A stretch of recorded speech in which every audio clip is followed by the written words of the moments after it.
Vamos a comenzar si quieren, Liliana. Bueno, bueno, buenas tardes a todos. Realmente estaba mirando el chat del grupo, está saludando gente que incluso es de otras ciudades, se están sumando también graduados de la casa. Tenemos también algún perrito que se está sumando, que se suena, que se escucha de fondo. Bienvenidos a la Facultad de Agronomía, bienvenidos a la Universidad Nacional del Centro de la Provincia de Buenos Aires y bienvenidos a la virtualidad, que en estos días está siendo nuestro modo de comunicarnos entre todas las personas del que habitamos el mundo, porque realmente la Internet ha pasado a ser parte de nuestras vidas y nos permite hacer cosas diferentes, nos permite reinventarnos, nos permite volver a pensar en lo valioso que es la comunicación personal, pero también nos permite pensar lo imprescindible que es estar comunicados. Y en ese aspecto hemos decidido desde la Facultad de Agronomía, a través de la Secretaría de Extensión, Bienestar Estudiantil y Graduados, buscar distintos temas que tienen que ver con las carreras que se dictan en la Facultad de Agronomía de la Universidad Nacional del Centro de la Provincia de Buenos Aires. Y en todos los encuentros previos, este es el tercer encuentro, hemos tenido cientos de personas que se han sumado a la charla, no solamente de la Ciudad de Azul, graduados, profesionales del medio, distintos ciudadanos que se suman con intereses a las temáticas, sino que también de otras provincias que se van sumando, y también está la posibilidad después de poder ver las charlas para aquellos que por alguna razón se quedan afuera de las mismas. Así que realmente estamos muy contentos que se hayan sumado ya prácticamente 75 personas que están sumadas a este momento, que son 5 minutos pasadas las 6, así que agradecemos mucho desde lo que es la Facultad de Agronomía, y en este caso particular con un tema tan interesante que va a estar llevado a cabo por dos docentes de la casa que tienen un valor agregado. No solamente son docentes de la Facultad de Agronomía, docentes de la carrera de licenciatura en Tecnología de los Alimentos, sino que además son graduados de esta facultad, graduados de la licenciatura en Tecnología de los Alimentos. En el caso de María de los Ángeles Dublan, ha terminado su doctorado, y en el caso de Rodrigo está haciendo su posgrado muy avanzado. Y la verdad que junto con otros grupos de jóvenes egresados de esta carrera están llevando a cabo diversas actividades poniendo en valor todo lo que han aprendido y enriqueciéndose desde otros lugares. Acá están saludando desde Ayacucho, miren qué bien. Bueno, recién había visto de Rauch, de Tres Arroyos. La verdad que estamos muy orgullosos y agradezco tanto a Pilar, que es la secretaria de Extensión, que es la anfitriona general de todos estos cafés de ciencia, que esperemos que todos tengan un café, un mate o algo para compartir, pero agradezco especialmente a Rodrigo y a María Dublan que se sumaron con esta propuesta que está muy bien pensado el título, porque dejo un interrogante.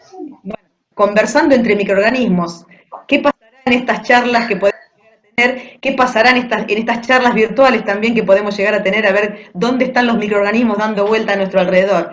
Así que bueno, en este contexto agradecemos a todos los que se están sumando. Miren acá, bueno, Tres Arroyos, que están estudiando Tecnicatura en Industria Agroalimentaria. Miren qué interesante lo que en este momento está esto pasando en el chat. Y también saludos desde La Plata. Así que De bueno. República Dominicana tenemos también. Ah, Está mira, Gabriel por ahí. Hernández. Ah, mira, no, no lo vi. Bueno, un Agradecemos alumno, a todos, obviamente. un alumno de nuestra facultad, que es de República Dominicana, que se quedó allá y bueno, y está sumado al chat y a la charla. Bueno, así que bienvenido Gabriel también. Así que bueno, gracias a todos por estar participando y a los disertantes, gracias especiales, así que éxitos para la charla, y a todos los que están participando que tengan una muy buena jornada y un muy buen café de ciencias. Hasta pronto. Gracias, Liliana. A ustedes. Bueno, vamos a ir arrancando. Agradecemos de nuevo a la decana de la Facultad de Agronomía por la presentación. La idea es tratar de hacer este rato ameno. Es una charla que vamos a tratar de hablar. Se llama Conversando entre microorganismos. Ya somos bichos la que los damos, así que ya hay dos microorganismos acá dándolo, por así decirlo. La idea, imagínense que esto está inspirado en un curso de manipulación de alimentos. Un curso de manipulación de alimentos tiene más de 15 horas. Y nosotros en 45 minutos, una hora, vamos a tratar de dar un pantallazo de todo. Y a lo que es nuestra carrera, la licenciatura en Tecnología de los Alimentos, conocimientos que vamos aprendiendo a lo largo de los 4 o 5 años que lleva la carrera. Bueno, como les decía, conversando entre microorganismos, los responsables somos la doctora María de los Ángeles Dublan, y bueno, quien les habla, mi nombre es Rodrigo, y bueno, los dos recibidos de esta facultad de licenciatura en Tecnología de los Alimentos. Una cosa que les íbamos a pedir, la idea es hacerlo fluido. Ustedes ante una duda, fíjense que cuando entran a participantes tienen la opción de levantar la mano, pueden levantar la mano y nosotros les habilitamos el micrófono para hacer la consulta, para hacerlo fluido y que no hablemos solamente Ángeles y yo. Y después sí lo que pedimos que si pueden dejar de inhabilitar el micrófono mientras hablamos, justamente por si hay algún ruido externo y no se permite después escuchar bien lo que vamos diciendo. Bueno, nuevamente bienvenidos y bueno, le doy la palabra a Ángeles. Buenas tardes a todos. También me sumo a la bienvenida. Y como les decía Rodrigo, en cualquier momento que a ustedes les parezca necesario hacer alguna aclaración, alguna pregunta, algún comentario que les parezca que puede ser enriquecedor, son bienvenidos, ¿sí? Entonces, si empezamos con esta, Ro. Bueno. A ver si puedo. ¿Vamos arrancando entonces? ¿Sí? Entonces, listo. Bueno. ¿Qué es un manipulador de alimentos? Básicamente, para definirlo rápido, es toda persona que tiene contacto directo con los alimentos. Va desde el que elabora alimentos en su propia fábrica, el almacenero que manipula alimentos, el distribuidor y hasta nosotros mismos cuando estamos en nuestras casas elaborando nuestros propios alimentos. Toda persona que tenga contacto directo con los alimentos es un manipulador. Para definir qué es una enfermedad transmitida por los alimentos, es la que se origina por consumir agua o alimentos contaminados. Para agregar, básicamente, el 50% de las enfermedades de transmisión alimentaria que se dan en un año, el 50% se producen en los hogares, por la mala manipulación. El otro porcentaje se reparte entre lo que son las casas de comida, los servicios de comida, restaurante, recreación, pero la mayoría de los casos de enfermedad de transmisión alimentaria se da por la mala manipulación en los hogares. Y para agregarles, estas enfermedades son una de las principales causas de enfermedad en los países de América Latina y el Caribe. La verdad que parece raro hablarle casi una presentación porque no los puedo ver a todos, pero bueno, vamos a tratar de que salga lo mejor posible. María, ¿querés explicar los grupos de riesgo? Bien. Cuando hablamos de estas enfermedades de transmisión alimentaria que les contaba Rodrigo recién un poco lo que es la definición, no todas las personas vamos a tener la misma posibilidad de enfermarnos, ¿sí? Sino que hay personas y hay organismos que están más susceptibles a adquirir alguna de esas enfermedades, ¿sí? Entonces, puntualmente nos vamos a enfocar en las poblaciones en las que puede haber algún inconveniente, digamos, con su sistema inmunológico, o porque todavía no está completamente desarrollado, o porque está debilitado, ¿sí? O porque tiene una demanda extra, como es el caso de las embarazadas, o de personas que tengan algún tipo de enfermedad que demande la atención de ese sistema inmune, y entonces ese sistema inmune está ocupado para atender a nuevas enfermedades, ¿sí? O está o las personas inmunodeprimidas. Entonces, en nuestro caso, nos enfocamos especialmente en lo que es, no nos puedo pasar, ahí, niños, embarazadas, ancianos y enfermos, como las personas que representan un mayor riesgo a la hora de contraer este tipo de enfermedades transmitidas por alimentos. Bueno, la idea es definir, seguimos Ángeles, o yo a mí me pareció ¿Sí? Dale, bien. Dale. Bueno. Cuando hablamos de, entonces, enfermedades transmitidas por alimentos y de los grupos de riesgo, tenemos otro componente de esas enfermedades transmitidas por alimentos, que son los peligros que pueden estar presentes en el alimento, que es todo aquello que no debería formar parte del alimento, y que sin embargo, por alguna circunstancia, que puede ser un accidente, un pequeño descuido, pueden aparecer en el alimento y pueden llegar a generar una enfermedad en las personas. Básicamente vamos a hablar de 3 tipos de peligros, y nosotros en la charla, como bien dice su nombre, conversando entre microorganismos, nos vamos a centrar en un tipo de peligro, que es el peligro biológico, ¿sí? Pero en los alimentos podemos encontrar diferentes tipos de peligros, decíamos recién. No lo puedo pasar ahí, Ro. Pásalo vos, ¿eh? Ahí está. Los peligros que son del tipo químico, que van a ser todas aquellas sustancias que, por ejemplo, nosotros usemos para desinfectar, ¿sí? Para limpiar las superficies, los restos de detergentes, los restos de insecticidas, de lavandina. La que no famosa deberían... echada de ray. La famosa echada de ray en verano, cuando terminamos de comer o antes de comer, que uno tira por toda la cocina y a veces no ventilamos bien y Para todo eso espantar. va a parar arriba del alimento. Tal cual. Otro tipo de peligro es el caso de los peligros físicos, ¿sí? Y en este caso es todo aquello que pueda caer sobre los alimentos, como los aros, los restos de esponjas, de virulana, los pelos, ¿sí? Que pueden tener, digamos, por un lado, portar otro peligro, como sería el caso de los pelos, que portarían un peligro tal vez biológico si es que están contaminados, y a la vez pueden ser aquellas sustancias o materiales que forman parte de los aros, de las esponjas, que no deberían estar en el alimento y que si bien no nos van a generar un problema para la salud, por ahí puede ser un riesgo, por ejemplo, de generar lesiones, ¿sí? A veces puede ser si el lugar en el que se producen los alimentos, por ejemplo, las paredes y los techos no están en buenas condiciones, que caigan restos de materiales de techo o de paredes contaminando esos alimentos, y también constituye, digamos, un peligro en cuanto a lesiones que se pueden generar al momento de masticar o de tragar ese alimento. Y por otro lado, como veníamos mencionando anteriormente, tenemos lo que son los peligros, los peligros biológicos. Y en este caso vamos a incluir diferentes tipos de microorganismos. Vamos a charlar un poco sobre los microorganismos, de tener en cuenta que no todos los microorganismos que estén presentes son malos, ¿sí? Pero hay ciertos grupos de microorganismos que pueden ser dentro de bacterias, de Perdón, virus. ¿quedó la pantalla en blanco ahí o no? Quedó en blanco, sí.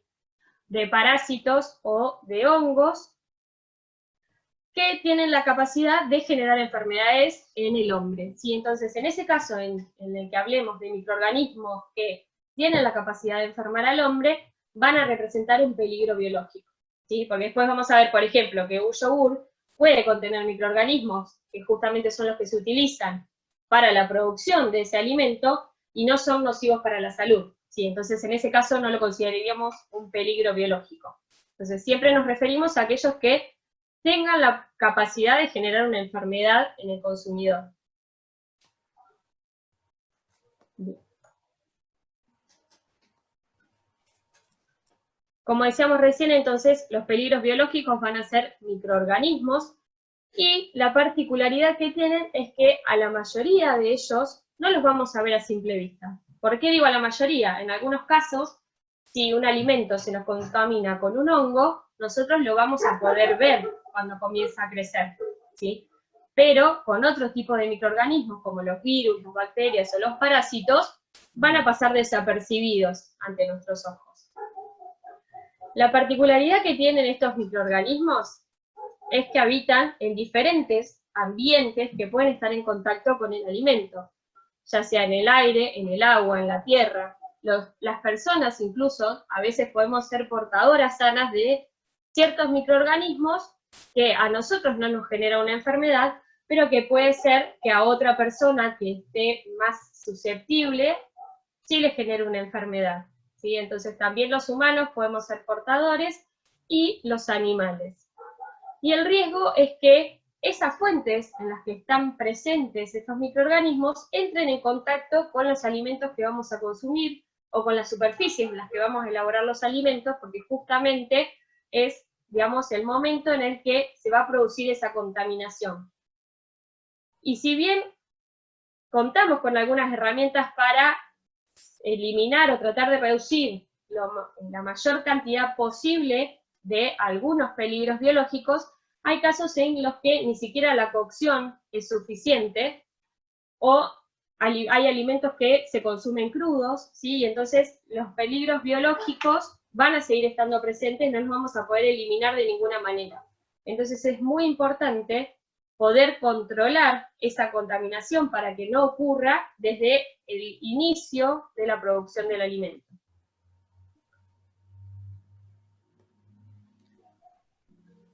Bueno, ¿sigo, Ángeles? ¿Querés? Dale, sí. Bueno, dentro de los tipos de peligros biológicos que podemos encontrar, los vamos a explicar muy sencillo, corto. Podemos tener bacterias, hongos, parásitos, y virus. Y bueno, virus hoy está muy de auge con el tema del coronavirus. Así que bueno, son los tipos de microorganismos que podemos encontrar en un alimento. Como le dijo Ángeles, algunos no son peligrosos, pero los que vamos a recalcar hoy básicamente son patógenos, son peligrosos para la salud. Bueno, las bacterias, organismos unicelulares que multiplican por división celular o por esporas. Ejemplo, la salmonela, el Vibrio cholerae, que es la bacteria del cólera. Salmonela por ahí la han escuchado por la salmonelosis. La famosa Escherichia coli. Las bacterias tienen la particularidad de reproducirse muy rápido. Si no controlamos las temperaturas, se reproducen muy rápido. Bueno, los virus, las bacterias, bueno, vale aclarar que son microorganismos microscópicos, no los podemos ver a simple vista. Los virus que son, son partículas submicroscópicas, son parásitos intracelulares, necesitan también de una célula hospedadora para reproducirse, para desarrollarse, por así decirlo. Ejemplo, tenemos virus alimentarios como el norovirus o la hepatitis A, que se le dice que son enterovirus porque generan a lo largo del año casos de gastroenteritis. Los hongos. Los hongos particularmente los podemos ver a simple vista cuando generan sus grandes colonias, o dependiendo del tipo de hongo podemos ver los micelios, como acá podemos ver el famoso hongo de la fruta, que aparece en toda la frutera de las casas cuando dejamos ahí empezamos a copiar mandarinas, ahora en el invierno, y si no las descartamos empiezan a juntar hongos.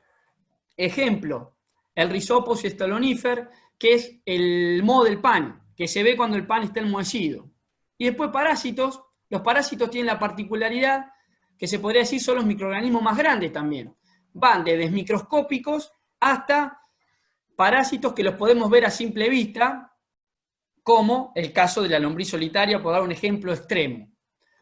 Otro ejemplo, el de la triquinela, que es el causante de la triquinosis. Todos estos microorganismos pueden estar presentes en un alimento, y dependiendo del tipo de alimento, es el tipo de microorganismo que podemos encontrar. Bueno, los hongos, ¿qué particularidad tienen? Muchas veces nosotros el hongo lo podemos ver, lo hacemos visible, como acá en el caso del queso, o en este limón, o en este pan. Mucha gente, ¿qué hace? Cortamos el pedazo, se corta la feta esa donde vemos el hongo y estamos seguros de que ya no hay nada más y lo consumimos. Los hongos tienen la particularidad que generan micotoxinas, que son metabolitos secundarios, que son tóxicos muchas veces para el hombre.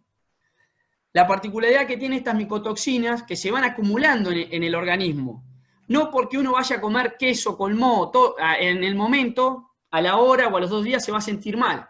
Si uno repitiera el consumo de queso enmohecido, por así decirlo, si uno tiene ese mal hábito, si ese hongo generaba micotoxinas, se van a ir acumulando las grasas del organismo y en algún momento nos pueden causar algunas enfermedades degenerativas.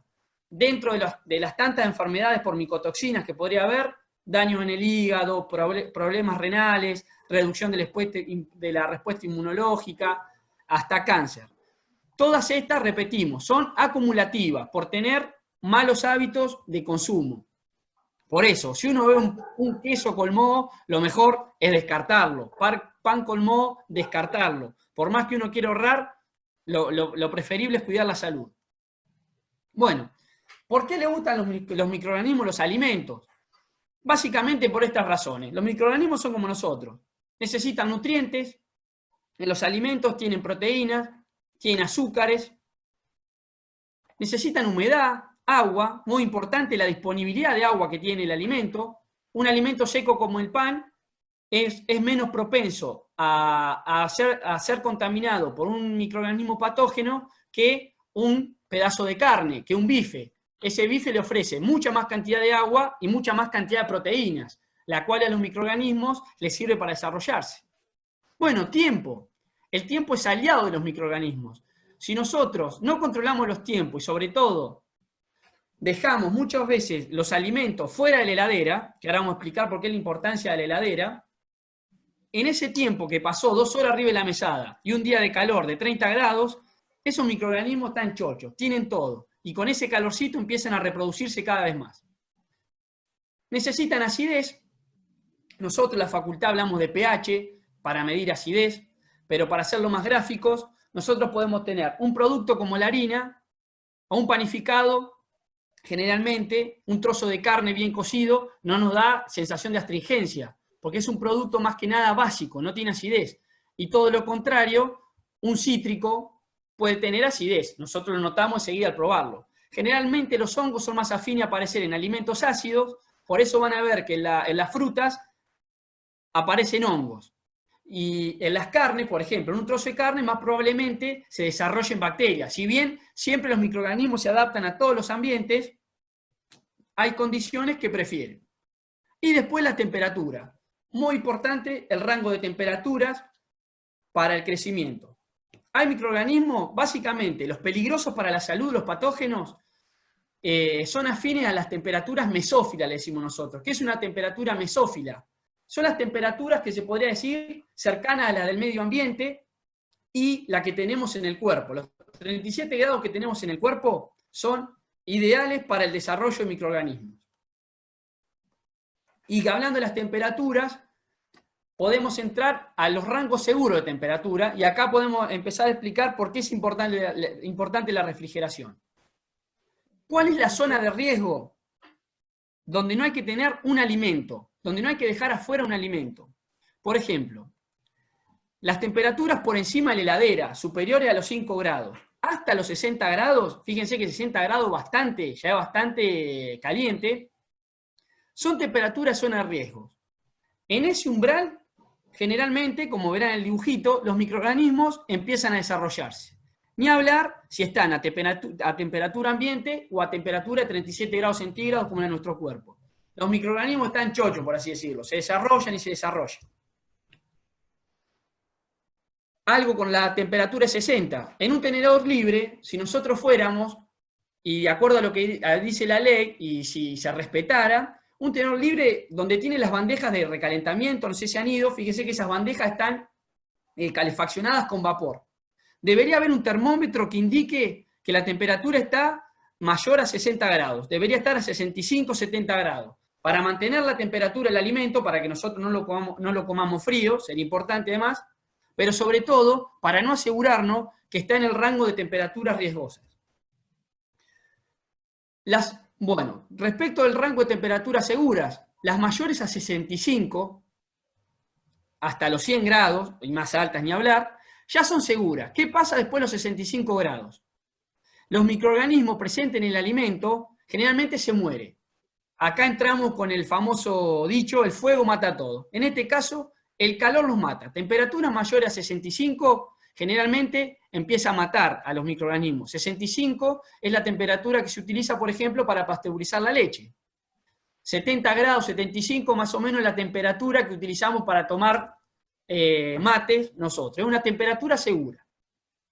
Y nos aseguramos que están muertos. No deberían crecer más. Por otro lado, las temperaturas seguras son temperaturas 5 grados para abajo, que serían lo que son temperaturas de refrigerador, y ni hablar las temperaturas de congelación, que van todavía menores a los 18 grados centígrados. Esas temperaturas, ¿qué particularidades tienen? La importancia del frío del heladero, del congelador, ¿qué es? Si nosotros tenemos un alimento contaminado, pero por ejemplo tiene una carga microbiana que no es muy alto, no es riesgosa para la salud. Si nosotros la llevamos a la heladera, ese alimento o los microorganismos de ese alimento no se van a desarrollar. Básicamente el frío lo que hace es ponerlos en latencia, los pone a dormir. El tema, que cuando lo sacamos de la heladera y empieza a tomar calor ese alimento, y empieza a tomar temperatura y elevar, esos microorganismos que estaban se empiezan a desarrollar. Entonces, la heladera nos sirve obviamente para detener todos los procesos metabólicos de los microorganismos, pero no los mata. Entonces eso siempre recordar. Porque nosotros congelemos algo no quiere decir que estamos matando los microorganismos peligrosos. Incluso para contarles algo, hay bacterias, no es para que se asusten, la idea es que no que se asusten con la charla, pero para que vean lo que son los microorganismos. Hay bacterias como la listeria, que ha demostrado crecer a menos 18 grados centígrados. Se han podido desarrollar a temperaturas de congelación. Bueno, algunos datos curiosos para poner en contexto los microorganismos y el tamaño. En la cabeza de un alfiler pueden caber 3 millones aproximados de bacterias, y en este caso de los bacilos del Escherichia coli. Y ni hablar si el Escherichia coli, gigatoxigénica, que causa el síndrome urémico hemolítico. Fíjense la cantidad que pueden caber en la cabeza de un alfiler. Podemos contaminar un alfiler si no nos lavamos bien las manos y lo tocamos. Un dato de color también. Disculpen, ahí está. En 0,001 gramos de materia fecal debajo de las uñas puede haber más de 5 millones de bacterias, y obviamente que dependiendo de las bacterias, algunas no todas tienen el mismo tamaño, pero si lo referimos a las Escherichia coli, puede haber 5 millones de bacterias debajo de las uñas.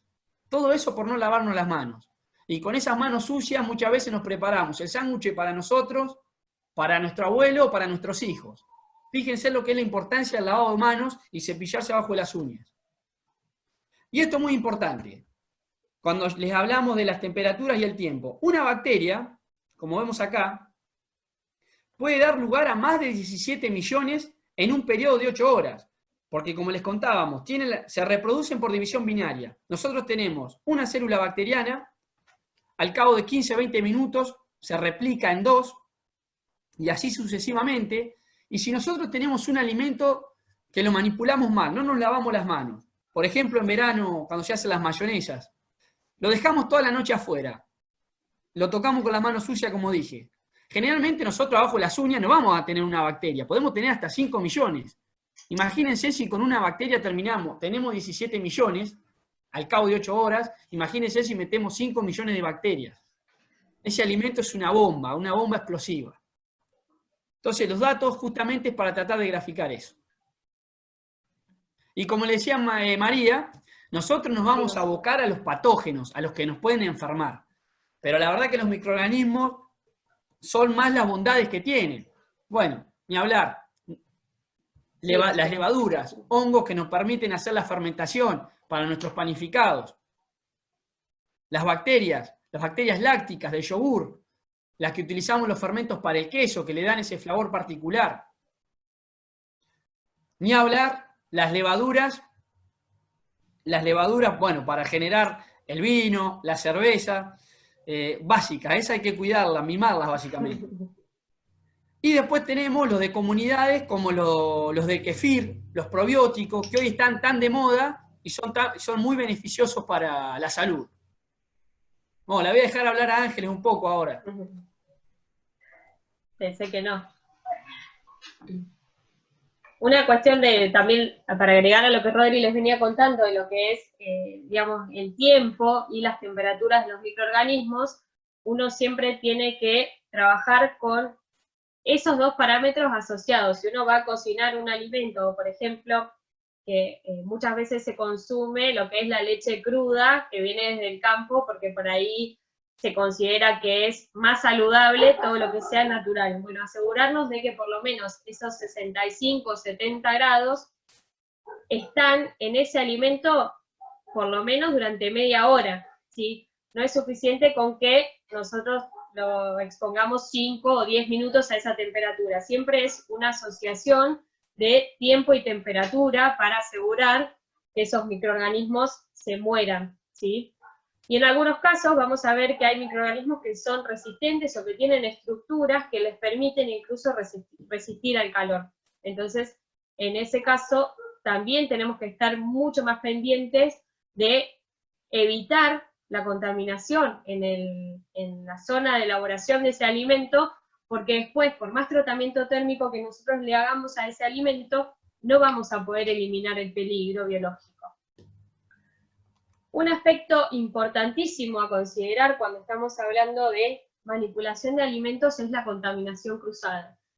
Porque nosotros podemos haber hecho todo muy bien durante la elaboración y desde que ese alimento comenzó a originarse, pero si en alguna etapa antes de ser consumido por las personas entra en contacto con otro alimento, con una superficie que puede ser una mano, puede ser un utensilio, una tabla, una mesada, que esté contaminada con algún microorganismo, entonces ese alimento va a pasar a estar contaminado, ¿sí? Y eso es lo que llamamos contaminación cruzada. No puedo pasar los dos, no sé por qué. No me da. A ver. Bien, entonces, ¿qué va a suceder con ese contacto de un alimento que estaba sano, que era inocuo, cuando entra en contacto con alguna superficie o con líquidos, por ejemplo, de otro alimento que estaba contaminado? Ese alimento pasa a estar contaminado y deja de ser seguro para el consumo, ¿sí? Esto es muy importante, porque entonces ese alimento que nosotros considerábamos que era apto para el consumo y que no nos iba a generar ningún tipo de enfermedad, ahora tiene la potencialidad de generarnos una enfermedad. ¿Lo podés pasar ahí, María? Fíjate. No, Sí. pásalo. No, sí, Sí, ahí. pero tarda mucho. Le toca hacer varias veces para que pase. Bueno, lo paso. Ahí está. Bien, esto es lo que decíamos recién, entonces, que esa contaminación cruzada va a hacer que ese alimento que inicialmente era inocuo se vuelva nocivo, se vuelva peligroso para la salud. Acá tenemos algunos ejemplos de contaminación cruzada, de situaciones que por ahí son típicas, que es por ejemplo, si vamos a la imagen de la izquierda, estar en contacto con algún alimento crudo. En este caso, por ejemplo, tenemos un pollo y está simbolizado como si fueran unas viboritas, como si fuera la bacteria patógena. Entonces, nuestras manos entran en contacto con ese pollo cuando lo estamos manipulando para la elaboración, y después, por ejemplo, tocamos un tomate que ya estaba lavado y listo para ser consumido, y por ejemplo lo cortamos en rodajas, pero nuestras manos estaban contaminadas. Entonces, ese tomate que estaba en condiciones para ser consumido, pasa a estar contaminado. Ni hablar si con esas manos seguimos, por ejemplo, manipulando otros alimentos, y en este caso preparamos un sándwich, ¿sí? Entonces, estos alimentos que tal vez pensamos que eran de baja probabilidad de generarnos una enfermedad, y tuvimos el cuidado de lavar el tomate y demás, por estar en contacto nuestras manos previamente con un alimento contaminado, pasa a ser un alimento que puede generarnos un problema a la salud, ¿sí? Ocurrió una contaminación cruzada. En Otro estos ejemplos, generalmente siempre metemos a mi mamá o a mi vieja, pero no sé si está conectada a la charla, así Está que esta vez la Marcela. vamos a culpar. Siempre es el ejemplo de que va charlando a la pollería, trae el pollo congelado, pero cuando llegó hasta mi casa, ya el pollo chorrea, por todo lo que habló. Seguí, María. Bien, el otro ejemplo, que es el que tenemos a la derecha, que es el de la heladera, es justamente porque no respetamos el orden adecuado dentro de la heladera, ¿sí? Vamos a charlar un poquito más adelante sobre esto, pero en este caso fíjense que tenemos un pollo que está crudo, con los mismos microorganismos que veíamos en la imagen de la izquierda, y en el estante de abajo vamos a tener un plato con carne que ya está preparada, que ya está lista para el consumo, es decir, que pasó por una etapa de cocción en la que en teoría eliminamos todos los peligros biológicos que tenía ese alimento, ¿sí? Pero al caer gotas de ese pollo o cualquier líquido, digamos, porque se está descongelando, podría ser cualquier corte de carne también, está contaminando ese alimento que estaba listo para el consumo. Entonces pasamos a tener un alimento que antes era inocuo a un alimento que está contaminado con microorganismos, y nuevamente el plato final o el alimento final que vamos a consumir está contaminado, ¿sí? Aunque probablemente en ese momento ni lo sospechamos. Y ahí es donde viene el problema, porque aparecen todos los síntomas. Van a ver que vamos a hablar de enfermedades que los síntomas son, dentro de todo, autolimitantes, es decir, que va a durar unos días y si bien vamos a tener un malestar, van a desaparecer, a enfermedades que incluso pueden generar problemas graves para la salud. La idea acá es que nos dé hambre con la imagen, pero no sé si se ve tan linda la imagen. Bien, entonces, un aspecto muy importante a tener en cuenta es que cuando el alimento esté contaminado con microorganismos patógenos, probablemente pase desapercibido totalmente ante nuestros ojos, porque el aspecto de ese alimento no se va a ver modificado, ¿sí? Va a tener buen sabor, buen olor, el aspecto visual va a ser como que está en buen estado, ¿sí? Pero eso no significa que el microorganismo o el peligro biológico no esté presente. Justamente ese es uno de los mayores riesgos y por los cuales nosotros tenemos que trabajar de la manera más higiénica posible para evitar que esté presente, porque en el momento que esté presente no lo vamos a saber, salvo que justo hayamos descubierto que, por ejemplo, el pollo goteó sobre ese plato listo para consumir. Pero si no, generalmente va a pasar desapercibido, hasta que tengamos los síntomas. Bien. Dentro de los síntomas más comunes, el cuadro generalmente está asociado a una gastroenteritis, es decir, que va a haber episodios de diarrea, de vómitos, de náuseas. Puede ser que en algunos casos se desarrolle fiebre, dependiendo de cuál sea el peligro biológico presente, que tengamos dolor de cabeza, dolor de panza, pero todo esto va a depender de varios factores. Hoy hablábamos, cuando comenzó la charla, de lo que eran grupos de riesgo, ¿sí? Puede haber personas a las que una poquita cantidad de microorganismos les genere un cuadro de enfermedad transmitida por alimento, o algunos síntomas, y personas a las que no les haga nada. Entonces va a depender mucho de si somos una persona que pertenece a un grupo de riesgo, cómo está nuestro estado de salud en ese momento, porque a veces puede ser que, por ejemplo, estemos pasando por situaciones de estrés, entonces nuestro sistema inmune también está como un poco debilitado y somos más susceptibles a este tipo de enfermedades.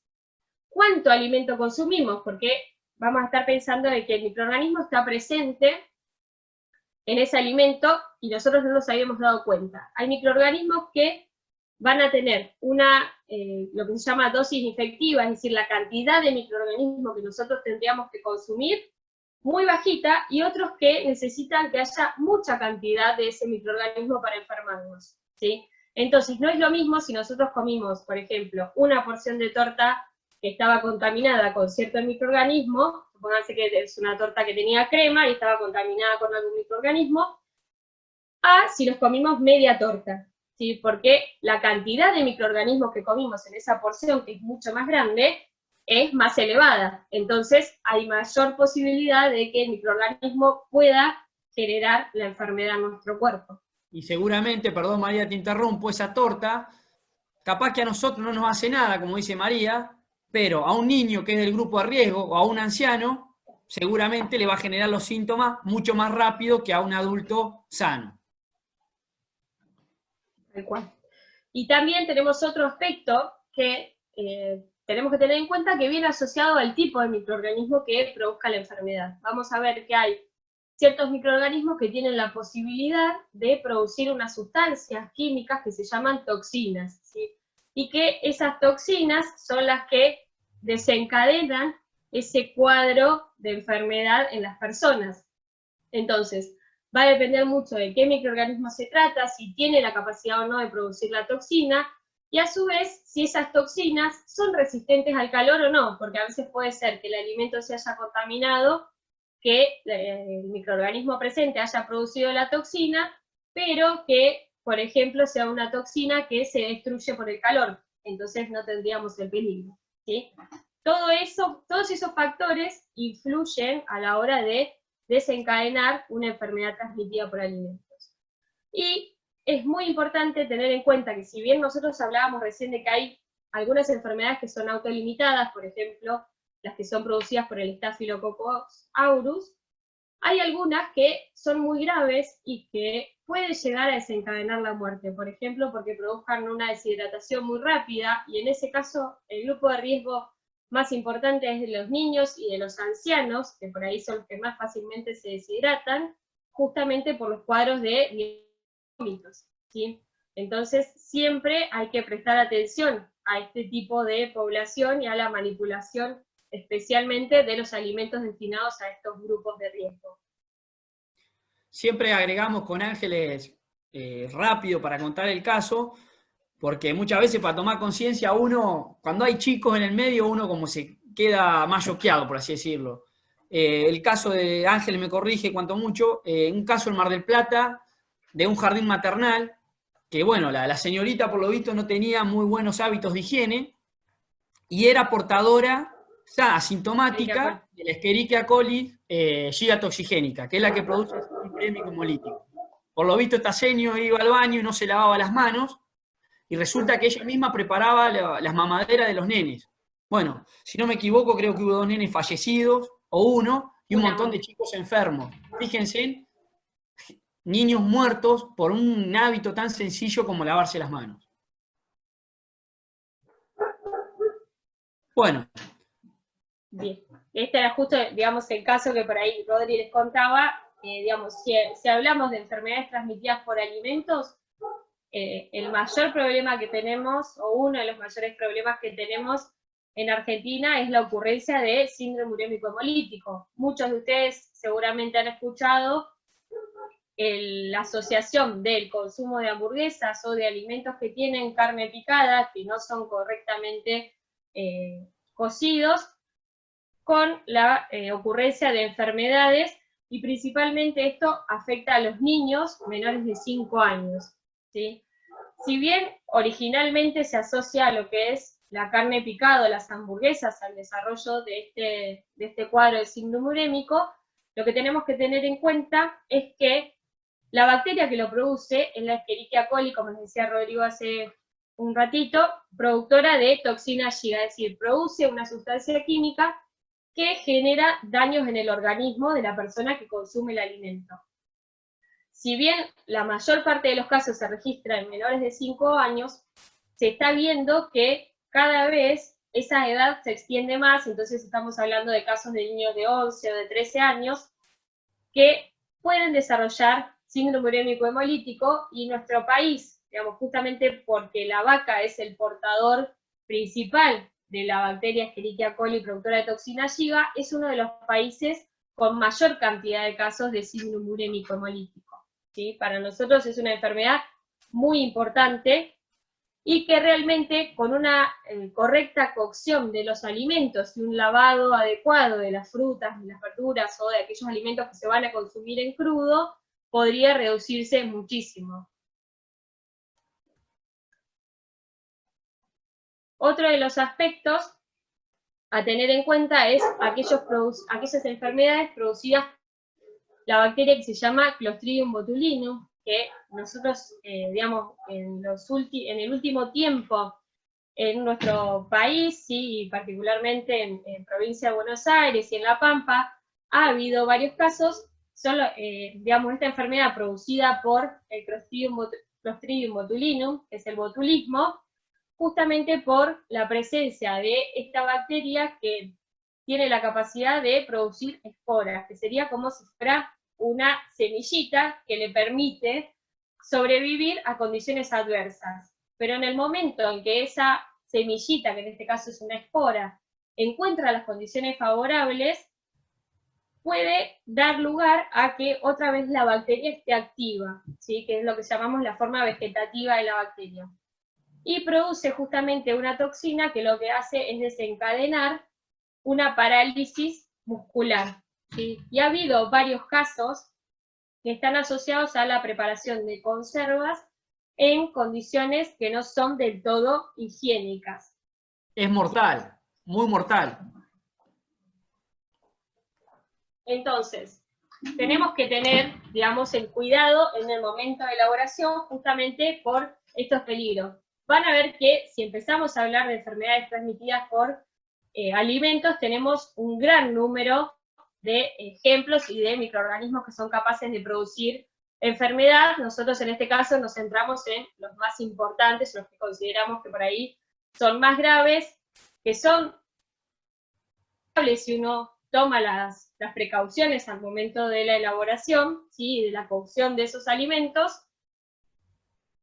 y podríamos bajar mucho la incidencia de ese tipo de enfermedades. Perdón, María, con respecto al botulismo, porque no lo puedo pasar.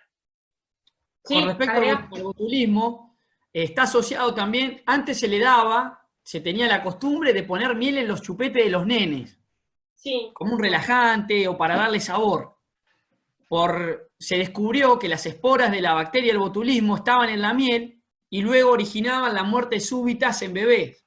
Por eso no se debe consumir, no se le debe dar de consumir miel a los menores de 6 meses. De 1 año, perdón. Sí, no se recomienda.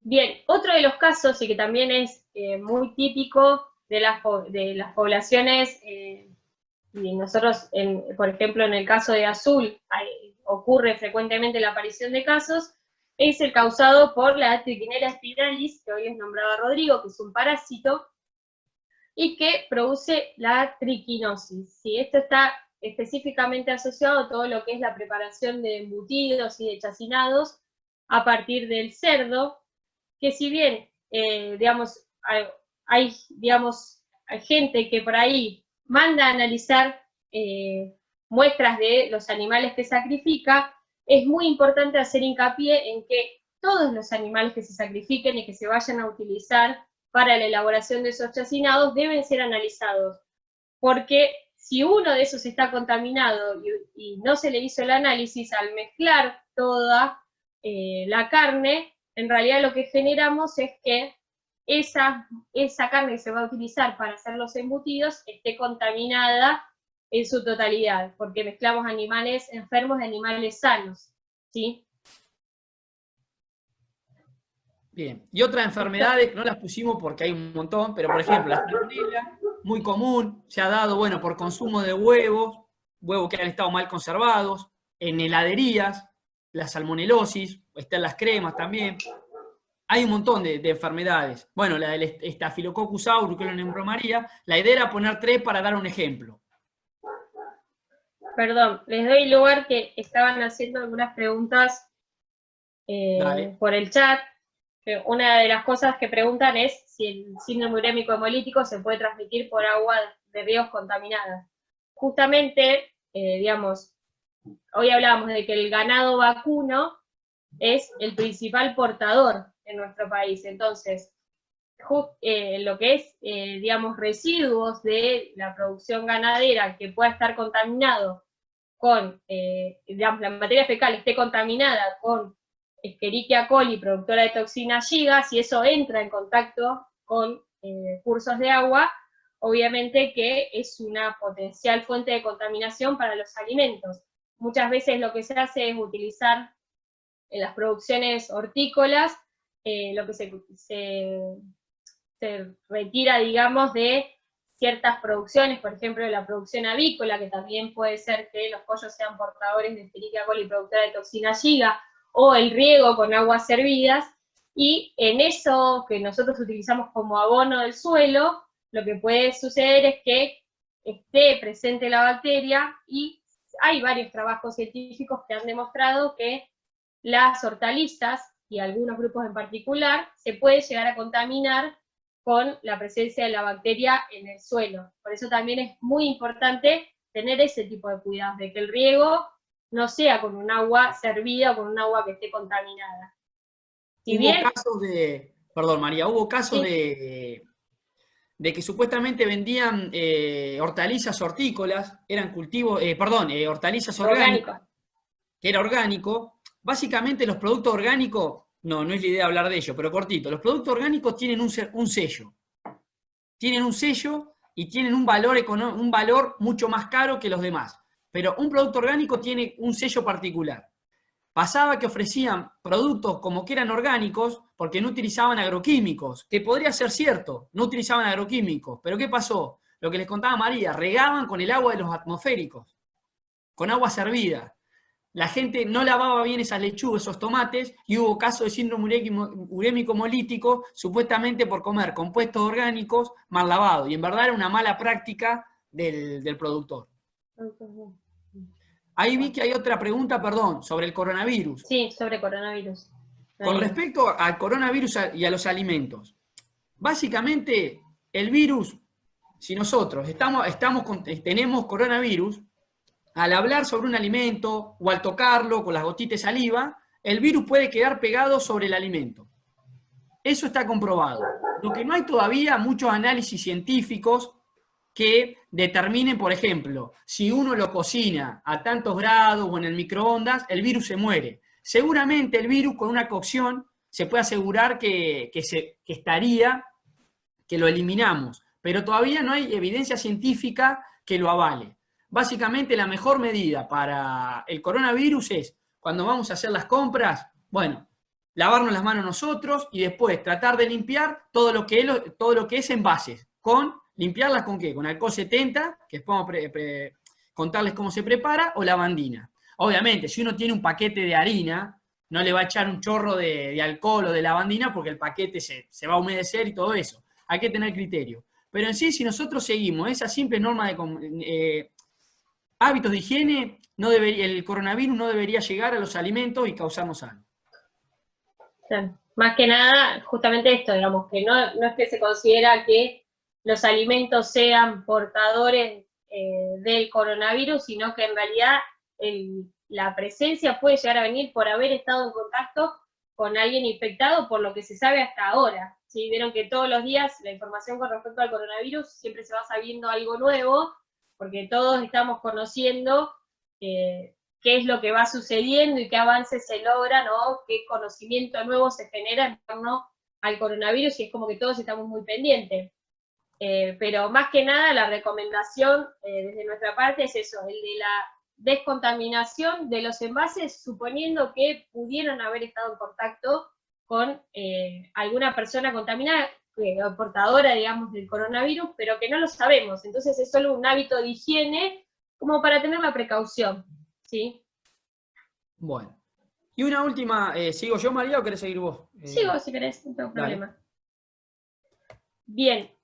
Otro de los aspectos que tenemos que considerar en lo que es manipulación de alimentos es que también, además de estos peligros que veníamos hablando anteriormente, puede ser que nuestros alimentos sean vehículos de ciertos componentes que son nocivos para la salud de ciertas personas. Y en este caso les vamos a hacer referencia a lo que es alergias alimentarias e intolerancias alimentarias. En el caso de alergias alimentarias, vamos a ver que hay grupos de alimentos reconocidos como los responsables de generar estos cuadros de alergia a las personas, que es cuando se va a desencadenar alguna reacción de su organismo por el consumo de un alimento que sea algunos de estos que aparecen acá, como la leche, el huevo, el pescado, la soja, mariscos, los frutos secos, el maní, el trigo, pero también por el consumo de algún alimento que tenga derivado de estos tipos de alimentos, ¿sí?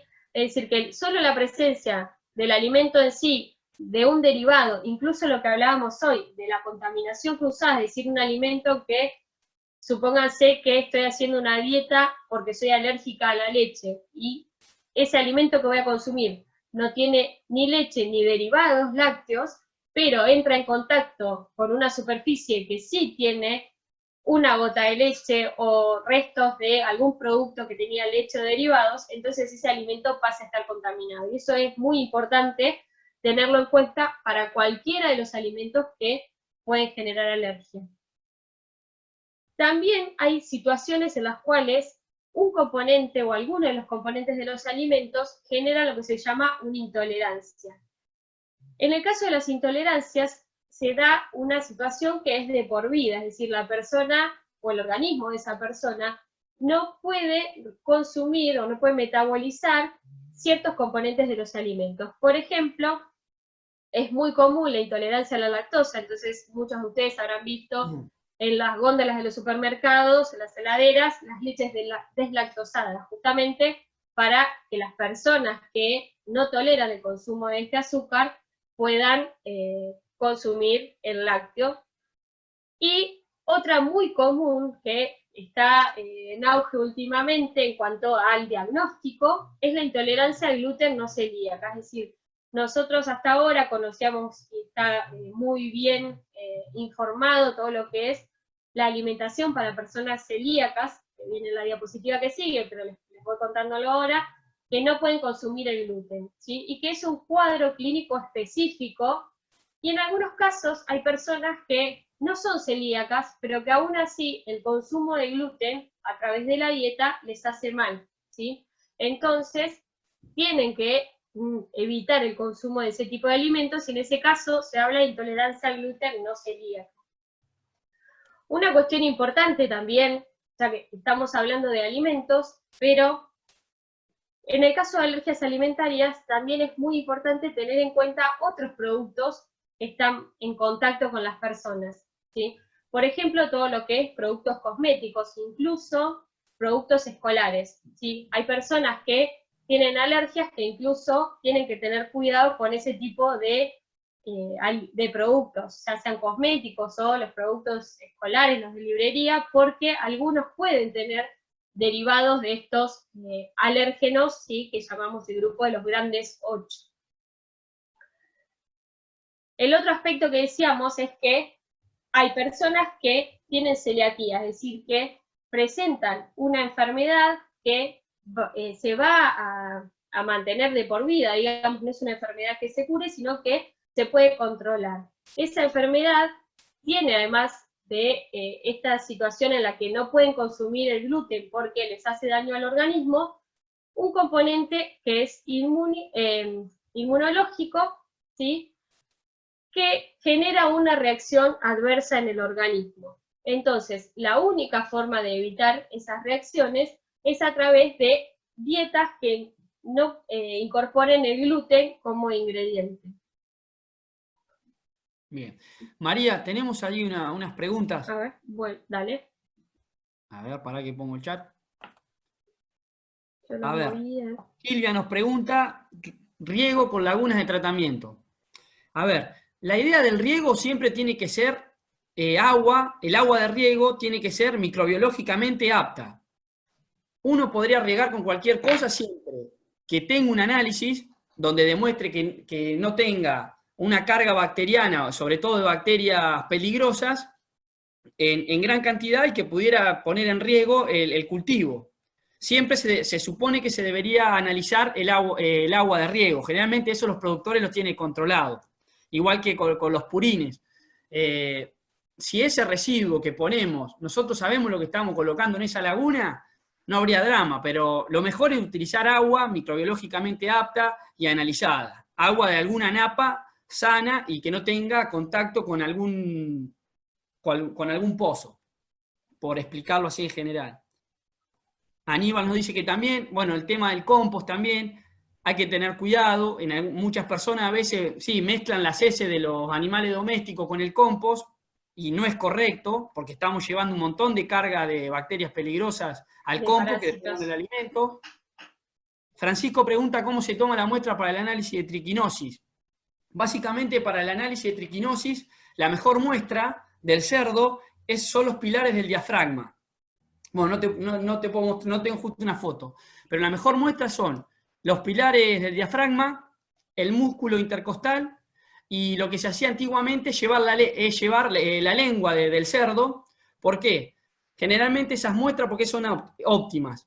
Porque la larva de triquina se aloja en aquellos músculos que están en constante movimiento, porque el músculo que se mueve mucho es un músculo que tiene mucho nutriente. Entonces, lo mejor es tomar muestra de diafragma pulmonar, por así decirlo, es la muestra más buchona para determinar triquinosis. Bueno, músculo intercostal o los músculos del macetero o de la lengua. Y después... Hay una pregunta de Josefina que dice si se pueden considerar alergias a la leche por la aplicación de vacunas que puedan generar algún efecto adverso en la vaca.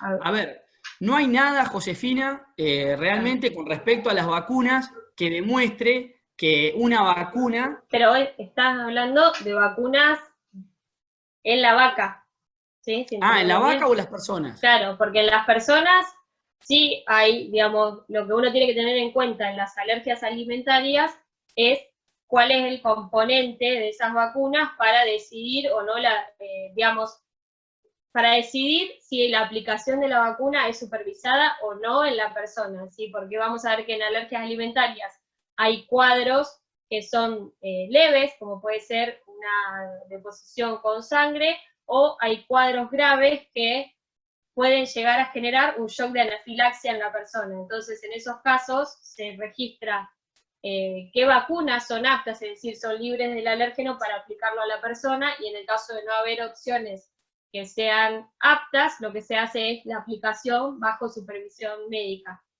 Ahora vos decías en la vaca. Con respecto al animal, no, tampoco, No lo sé. todavía.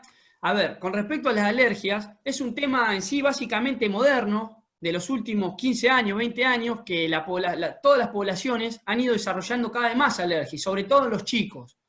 Todavía no se tiene bien, si bien tiene algo de predisposición genética, se cree, no está comprobado, que por ahí los nuevos alimentos o los nuevos hábitos de vida pueden ser que predispongan más a las personas con la alergia, pero todavía no se asocia, por ejemplo, una mastitis en la vaca, lo que puede generar que haya. La mastitis se genera, por ejemplo, por el Staphylococcus aureus. Una leche con mastitis y una leche no fue pasteurizada y vino de una vaca con mastitis, si no la pasteurizamos y la bebemos, seguramente nos intoxiquemos. La verdad que no sé si hay evidencia científica que demuestre que las vacunas en la vaca, no hay una vacuna que genere más leche tampoco, pero no hay mucha evidencia científica y... De que esté asociado justamente la aplicación de vacunas a que haya alergias en las personas. Sí, lo que se ha incrementado mucho es el diagnóstico, porque por ahí antes pasaba como cuadros de gastroenteritis, porque la manifestación por ahí en los niños es como la más común, de diarreas. Entonces yo creo que lo que ha mejorado mucho es el diagnóstico, y también es muy importante cómo está, y cada vez se ve más asociado, la flora intestinal de esas personas, ¿sí? Por eso también está muy en auge lo que es el consumo de probióticos, porque se cree que sería una de las vías para mejorar esas situaciones de alergia, es decir, o revertir la alergia o que los síntomas sean más leves. Pero no me consta que esté asociado, o que haya trabajos que demuestren que esté asociado, digamos, lo que es la vacunación de animales a la producción después de alergia en las personas. Y con respecto a todo lo que es celiaquía, si bien la dieta de gluten demuestra ser una dieta sin gluten, perdón, libre de gluten, demuestra ser una dieta favorable al organismo, lo conveniente es seguir siempre, mientras que no desarrollemos síntomas y no comprobemos con un médico que somos celíacos o que tenemos una alergia, siempre seguir con nuestras dietas habituales. En ese caso, por ejemplo, dejar de consumir leche porque tenemos miedo a una vacuna no sería lo correcto. En caso que vos te sintieras mal o tenés síntomas, lo mejor es concurrir al médico. Si ahí se determina que es una alergia, ahí sí quitar los alimentos. Porque pasa muchas veces, la gente escucha todas esas cosas y piensa que dejando de consumir pan o empieza a consumir todo libre de gluten o no quiere consumir leche o soja, va a ser una vida más saludable. No, mientras estemos sanos, que nuestra dieta sea sana y equilibrada, sigamos así.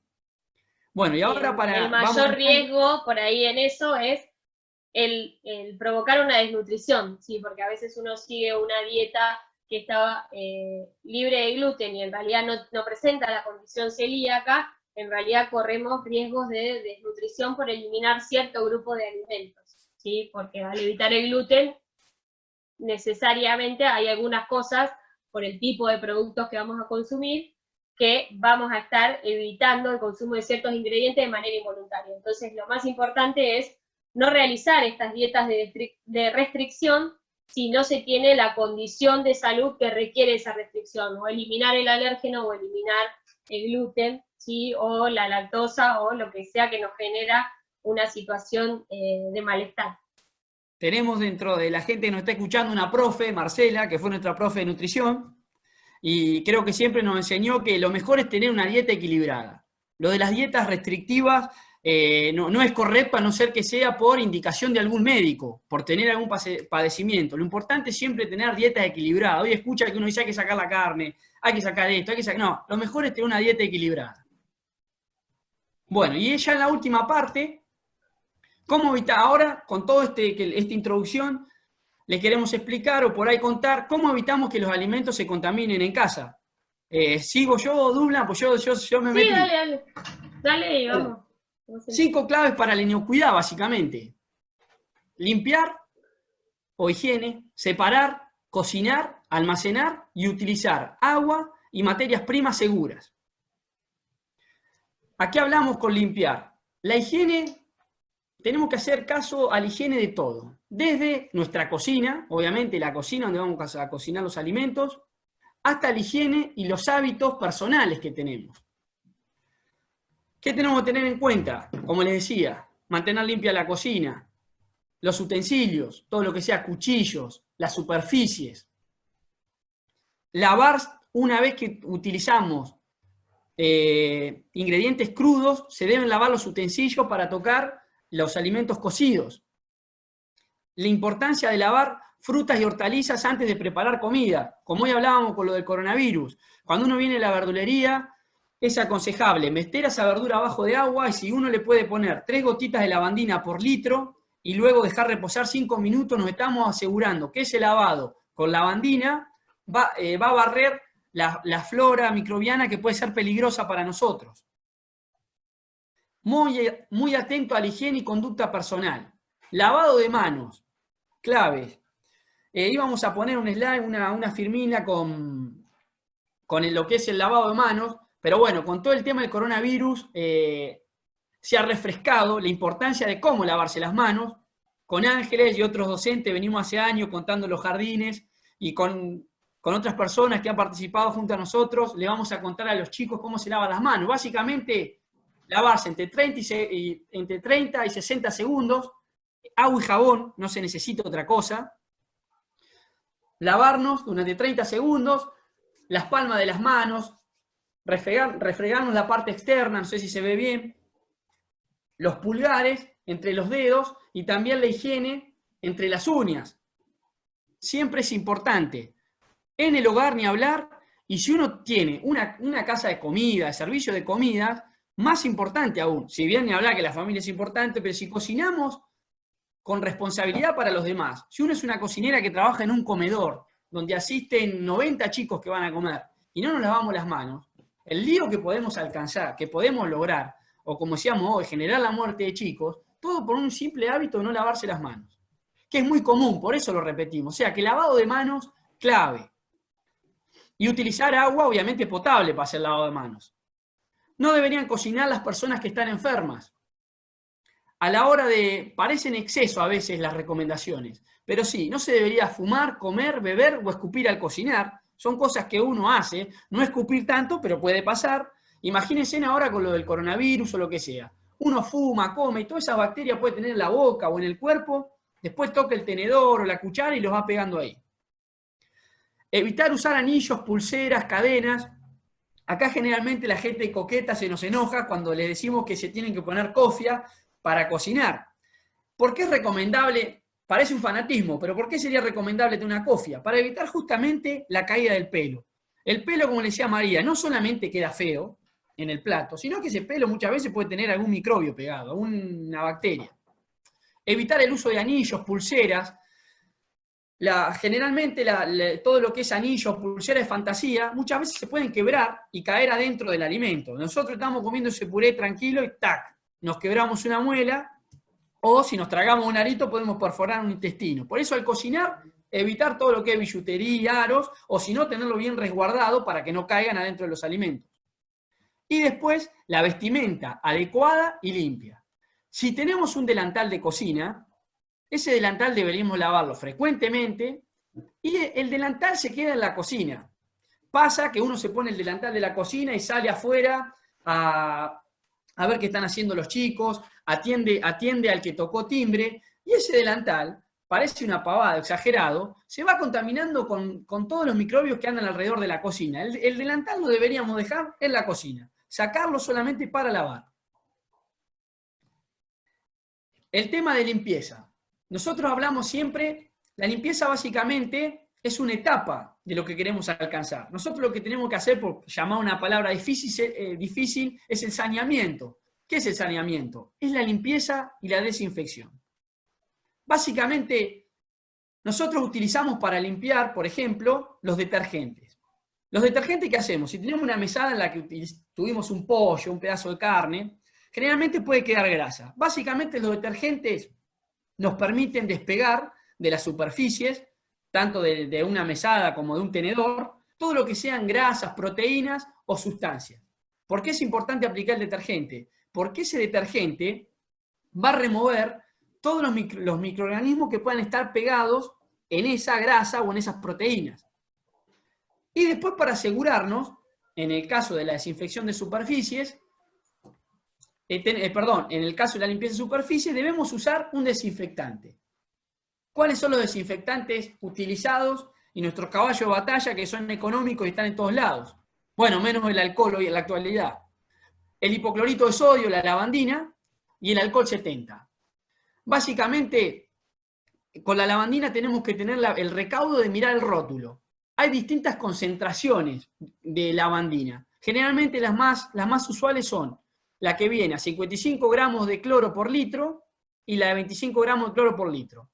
En caso de tener que preparar para desinfectar una superficie, una mesada, el piso, o la que ponemos en un recipiente y después le queremos echar a las latas para lavarlas cuando venimos del mercado, con la de 55 gramos tomamos una cucharada sopera y la mezclamos en 1 litro de agua. Y si es la de 25 gramos de cloro por litro, son 2 cucharadas soperas por litro de agua. Lo metemos en agua. El agua, cuanto mucho para la lavandina, tiene que estar tibia. Jamás usar, es muy habitual que para lavar el piso se utilice agua hirviendo y le agregamos lavandina. No, porque ¿qué pasa? Esa agua hirviendo hace que se evapore el cloro y baja la efectividad del desinfectante. Si se nos va el cloro, no tenemos acción contra los microorganismos. El cloro es lo que mata a los microorganismos. Y después tenemos el alcohol 70, que hoy está de moda, y está bueno que después de esto de la pandemia quede, y va a salir más barato además.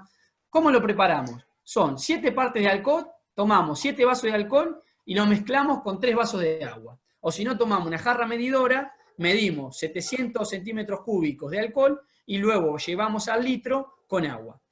La desinfección lo que hace es directamente reducir carga microbiana y eliminarla. Entonces, si nosotros aplicamos detergente y desinfección, estamos haciendo un correcto saneamiento. Perdón, que me meto y les agrego una cosita acá. En el caso de los desinfectantes que les contaba Rodrigo, y en la preparación de esos desinfectantes, el caso de la lavandina es muy importante prepararla en los momentos idealmente previos al uso, ¿sí? Pero no utilizar soluciones que nosotros hayamos preparado más allá de transcurridas las 24 horas, porque justamente el cloro, que es digamos, el agente activo para desinfectar, se va perdiendo, ¿sí? Igualmente que no dejar los envases expuestos al calor, por ejemplo, o a la radiación solar, entonces siempre conviene que, aunque preparemos esta dilución que se llama de la lavandina que nosotros compramos comercialmente, tratar de buscar un envase que no permita el paso de la luz, para que esa solución que preparamos realmente se mantenga con actividad para desinfectar. Acá tenemos algunas preguntas. ¿La sanitización de las hortalizas genera una descomposición más rápida de ellas? No. Lavar las hortalizas correctamente, puede pasar que las hortalizas de hojas, si las llegaron a dejar muy húmedas, podrían generar hongos, pero es el mínimo de los casos. Lo importante es que una vez que las sacamos de agua, por ejemplo, muchas veces está esa pequeña centrífuga para centrifugar hojas, las escurrimos un poco y las mandamos a la heladera.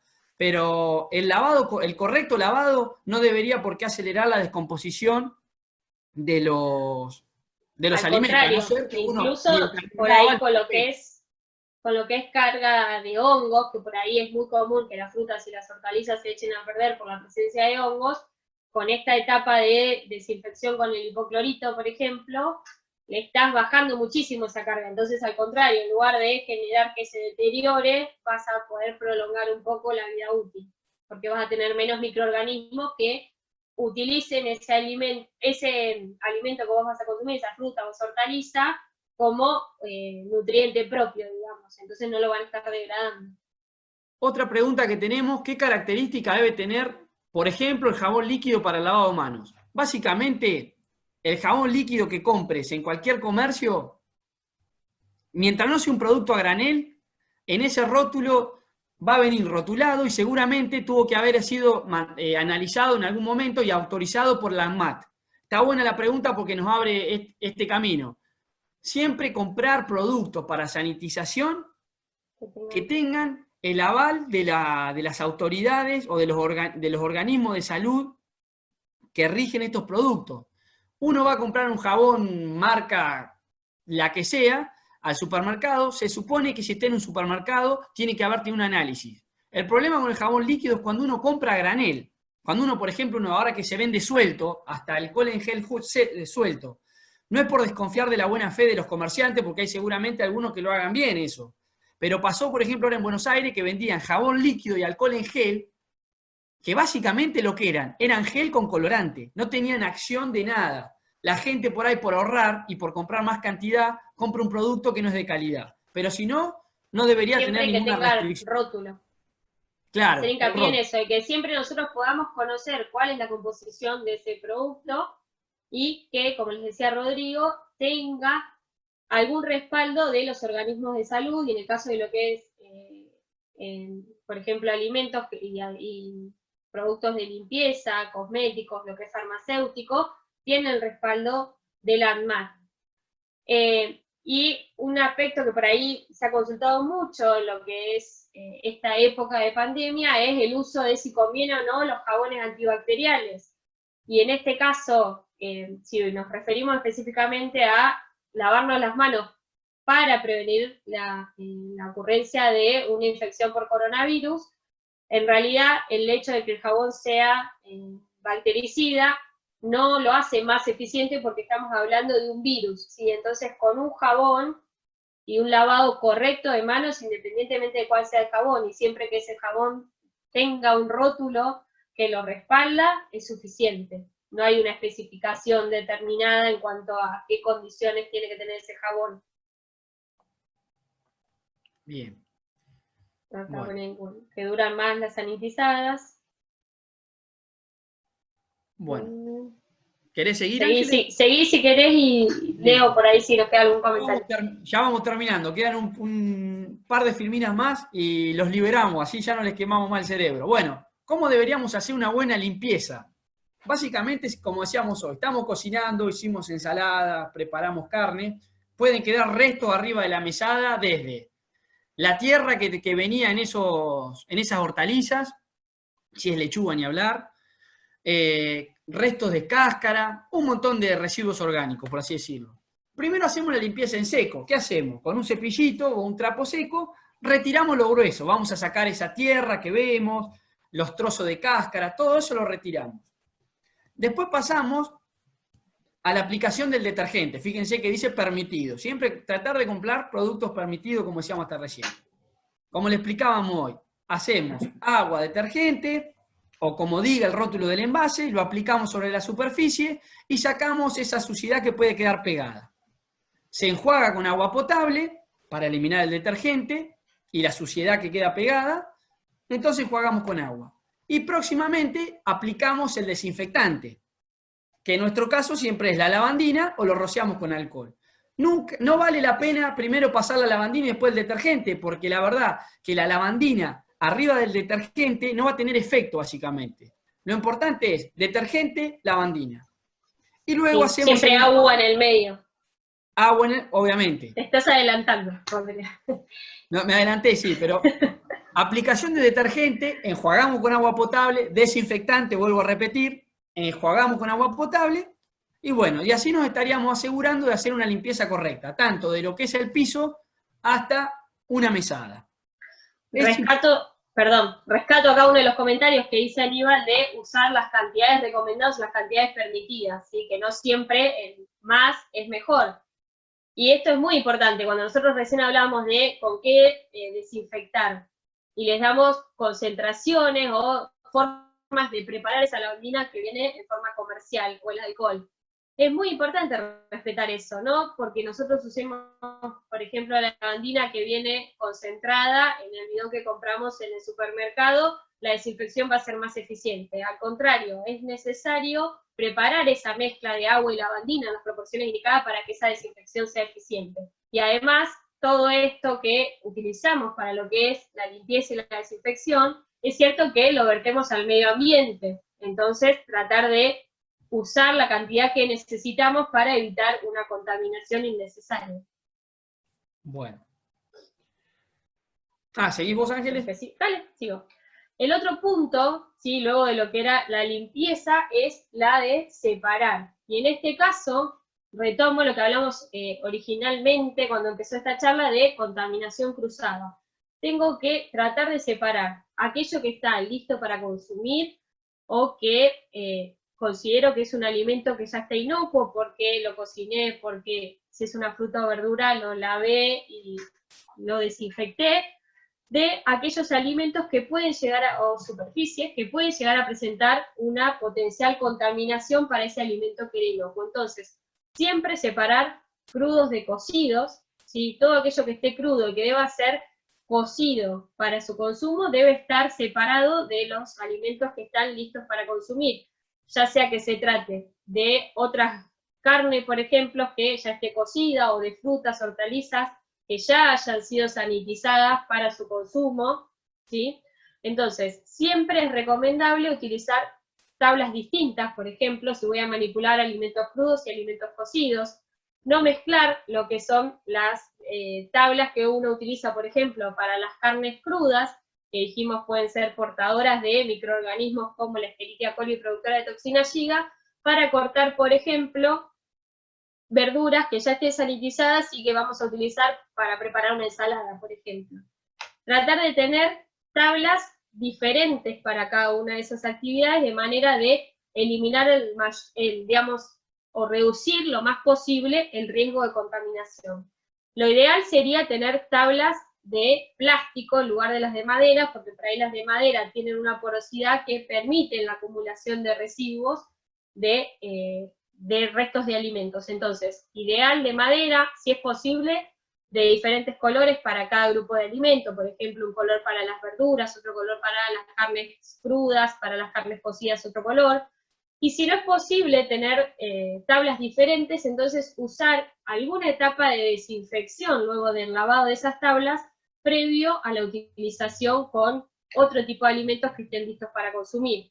Por ejemplo, si yo uso la tabla para cortar un trozo de carne que está cruda y después necesito cortar las verduras y no dispongo de otra tabla, entonces lavar correctamente esa tabla con agua y detergente, enjuagarla bien y realizar una desinfección utilizando agua y lavandina antes de pasar al corte de las frutas y de las verduras que vaya a querer usar en esa misma tabla.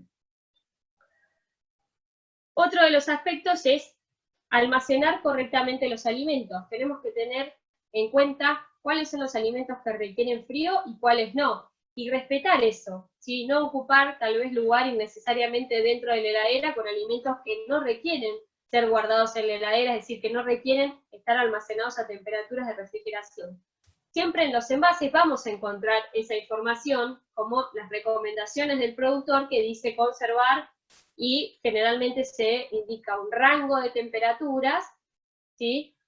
En las que, digamos, a ustedes los orienta en si eso va a la alacena o va a la heladera. Se fue, ¿por qué se fue? Y en este caso, ¿me está pasando vos? Sí, porque yo... Volvé esta para atrás que les muestro, ¿sí?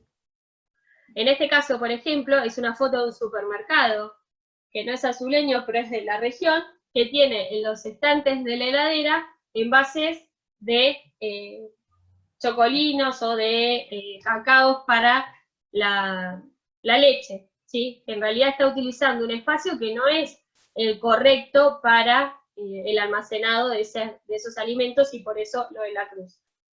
Y siempre evitar, en lo que es uso de utensilios, aquellos que estén en contacto con alimentos cocidos y con alimentos crudos al mismo tiempo, es decir, tener utensilios que nosotros usemos específicamente para manipular aquello que estamos cocinando, por ejemplo, una carne, y que sea distinto de lo que luego vamos a utilizar para cuando esa carne esté cocida. Lo recomendable es que en las diferentes etapas de cocción nosotros vayamos reemplazando ese utensilio por otro o lavando para poner en contacto nuevamente con el alimento, entonces no recontaminar ese alimento. Supónganse que ustedes estaban cocinando una porción de carne que estaba contaminada. En la situación en la que está completamente cruda, la carga microbiana va a ser alta. A medida que ustedes vayan cocinando y respetando esto que hablamos hoy de las temperaturas seguras, esa carga microbiana va a ir bajando. Entonces, no utilizar ese mismo utensilio que utilicé originalmente para, por ejemplo, mezclar o dar la vuelta, porque estaría recontaminando el alimento. ¿Sí? Entonces, tener cuidado de reemplazarlo o de lavarlo antes de ponerlo en contacto nuevamente con el alimento. Bien, en esto de separar, tenemos que tener muy, digamos, en cuenta como muy importante, decíamos hoy lo de respetar las temperaturas de almacenaje, y en este caso, todo aquello que sea perecedero, que va a ser almacenado en la heladera, tener el control de cuál es la temperatura de esa heladera, que en general debe ser entre 0 y 5 grados, para evitar el desarrollo de los microorganismos que puedan estar presentes, o por lo menos de la mayoría de los que puedan estar presentes. Siempre que nosotros estamos manipulando alimentos porque vamos a elaborar algún plato, o que por ejemplo venimos de hacer las compras, es muy importante que guardemos en primer lugar, y en cuanto terminamos de usar, todo aquello que requiera frío. ¿Sí? Si tengo varios ingredientes de alguna comida que estoy preparando, pero hay ingredientes que deben ser refrigerados, entonces sacarlos en el momento del uso y devolverlos lo más rápido posible a la heladera para evitar que la temperatura de ese alimento, de ese ingrediente, se incremente. En el caso de la disposición en la heladera, es muy importante respetar que haya espacio entre las cosas que vamos a disponer dentro de esa heladera para que pueda circular aire y entonces todos los alimentos estén adecuadamente refrigerados.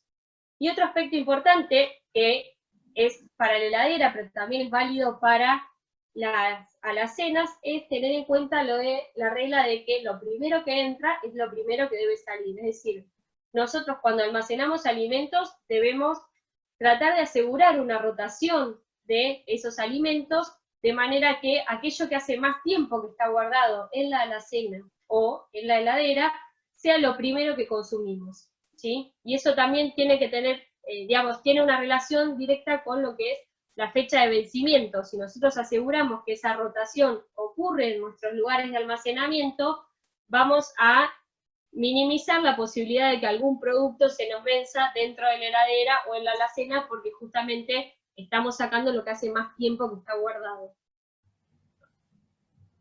En cuanto al orden, ¿sí? En la heladera es recomendable que en el estante superior se encuentren los productos que ya han sido terminados o que están listos para el consumo. En el estante siguiente lo que es lácteos y bebidas que se vayan a consumir.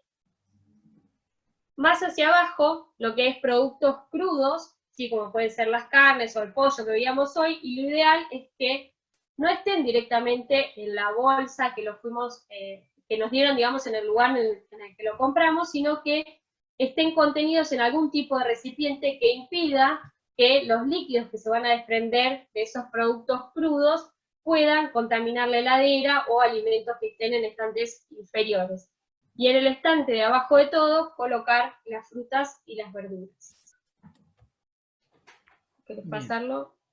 Tablas de vidrio, preguntan, ¿son mejores que las de plástico? Sí, porque justamente la porosidad es menor, digamos, son mucho más higiénicas, son mucho más caras también. Y más delicadas. Con respecto a los huevos, siempre los huevos lo preferí... me olvidé los huevos. No. Sí, me los olvidé. Qué lindo sonó. Con los huevos, una pregunta que siempre se nos hace. ¿Hay que lavar los huevos antes de meterlo a la heladera? No. Nunca voy a lavar los huevos antes de meterlo a la heladera. Cuanto mucho, con un cepillito o un trapo seco, sacarle la suciedad que pueda tener la superficie. Pero si nosotros lavamos el huevo, la cáscara del huevo, cuando entra en contacto con el agua, no es que es impermeable. El agua se filtra dentro de esa cáscara. Y una vez que se filtra, si por ejemplo había materia fecal con bacterias en la superficie, esa agua va a llevar las bacterias de la superficie hacia el interior del huevo, y cuando lo consumamos vamos a estar consumiendo algo que ya tiene bacterias desarrolladas. Lo mejor el huevo es, como viene, cuanto mucho un trapito seco y lo ponemos a la puerta de la heladera, y sí lo lavamos si queremos antes de consumir, pero no, nunca antes de meterlo a la heladera. Bueno, ¿sigo, María? O... Dale, sí. Cocinar. Bueno, muy importante. Debemos asegurar bien la cocción de las carnes, evitar los jugos rosados. Más sobre todo si tenemos chicos. A mí particularmente, como a muchas personas, les gusta a punto, jugoso. Pero si uno debiera cocinar para los demás, o es responsable de una cocina, como decíamos hoy, de un comedor, lo mejor son las carnes secas. Obviamente, por ahí no es del gusto de todo, pero nos aseguramos que ese alimento haya tenido un tratamiento térmico eficiente y que haya eliminado los alimentos. Las hamburguesas, prohibidas comerlas crudas, las más prohibidas de todas. La hamburguesa es el alimento que se cocina más fácil. Pero ¿qué pasa realmente? La gente, cuando hace las hamburgueseadas, está apurada, porque la hacen con chico, que es peor, el chiquito le pide hamburguesa, y la sacan rápido de la parrilla. La hamburguesa en 5 minutos, 10 minutos, con buen calor, se cocina completamente. Pero el problema es que no, la sacamos apurado y salen rojas, y la hamburguesa justamente puede tener el riesgo de las bacterias del síndrome urémico hemolítico. Y también asegurarnos la correcta cocción del huevo. Evitar los jugos rosados, ¿ven? Más vale un poco seco, pero estamos comiendo algo seguro. Almacenar. Como decíamos hoy, al almacenar debemos enfriar en heladera todo lo que es perecedero. Carnes crudas, vegetales, jugos pasteurizados, lácteos, yogur. Y después, en lugares secos y oscuros, por ejemplo, los productos no perecederos, que va desde los enlatados, el arroz, la harina de trigo, los fideos. Eso sí, una vez que cocinamos los fideos y el arroz, sí, ya pasan a ser perecederos y deben ir a la heladera. Todo lo que es producto cocido a la heladera. Y de nuevamente, lo que decía María, siempre seguir la regla, primero que entra, primero sale. Almacenar. Al congelar, ¿qué es recomendable? Lo mejor es podemos congelar los alimentos en envases plásticos, en tupper aptos para la congelación, son la mayoría, o en bolsas para congelador. Antes de congelar un alimento, lo mejor es rotularlo con un rotulador indeleble, poner el nombre del alimento, porque después la masa de alimento no sabemos qué había. Entonces ponemos guiso, bife, lo que sea, lo rotulamos y ponemos la fecha en que lo metimos al bife. Por ejemplo, carne picada que dura entre 3 y 4 meses en el freezer. Si yo voy a congelar carne picada, le pongo la fecha de hoy, cosa que si la voy a consumir en primavera, y ya estamos, va dentro de los 4 meses, estaría en el rango justo de conservación en el freezer. La debería descartar. Entonces, importante las fechas. Bueno, utilizar bolsas y envases plásticos. Y en el caso de las hortalizas, antes de congelarla, se recomienda blanquearla. ¿Qué es el blanqueo? Hervimos agua, una vez que el agua empieza a hervir, agregamos las hortalizas y las dejamos 2 o 3 minutos. Y luego, las dejamos enfriar obviamente, y luego las llevamos al congelador. ¿Qué hace el blanqueo? Básicamente inactiva las enzimas que tiene ese vegetal, que cuando uno lo congela sin blanquear, esas enzimas siguen trabajando y deterioran la calidad. Descongelado. La mejor forma de descongelar, sacar con antelación los productos del freezer y descongelarlo en la heladera. Nunca a temperatura ambiente. Microondas. El microondas es un buen método de descongelación. Es recomendable sobre todo cuando sacamos, por ejemplo, tenemos un bife en la heladera, lo sacamos, lo metemos al microondas y lo cocinamos en el momento. Pero no descongelar el microondas para comer a los 2 días. ¿Por qué? Porque muchas veces cuando descongelamos, esa descongelación por microondas no es homogénea en todo el alimento. Pueden quedar pedazos del alimento congelados y otros pedazos incluso hasta cocidos. Ese rango de temperaturas, ese juego de temperaturas se produce en caso que pudiera haber una bacteria en el alimento, podría ser que se desarrolle. Entonces lo mejor, si usamos el microondas, lo bajamos del freezer, nos aseguramos de descongelarlo bien, cuanto mucho, si terminó el programa de descongelación, le damos otra pasadita y lo llevamos a cocción enseguida. La mejor forma, repetimos, sacar del freezer y descongelar con tiempo. Y con respecto a agua y los ingredientes seguros, Utilizar agua potable para lavar y cocinar, obviamente. En caso de no tener agua potable, la podemos potabilizar utilizando 2 gotas de lavandina por litro de agua. Respetar las instrucciones de uso. Siempre leer las instrucciones del fabricante que tenemos en el rótulo. Ahí nos va a decir cuánto tiempo se conserva, cómo conservarlo una vez abierto. Siempre hacer caso. Descartar alimentos vencidos.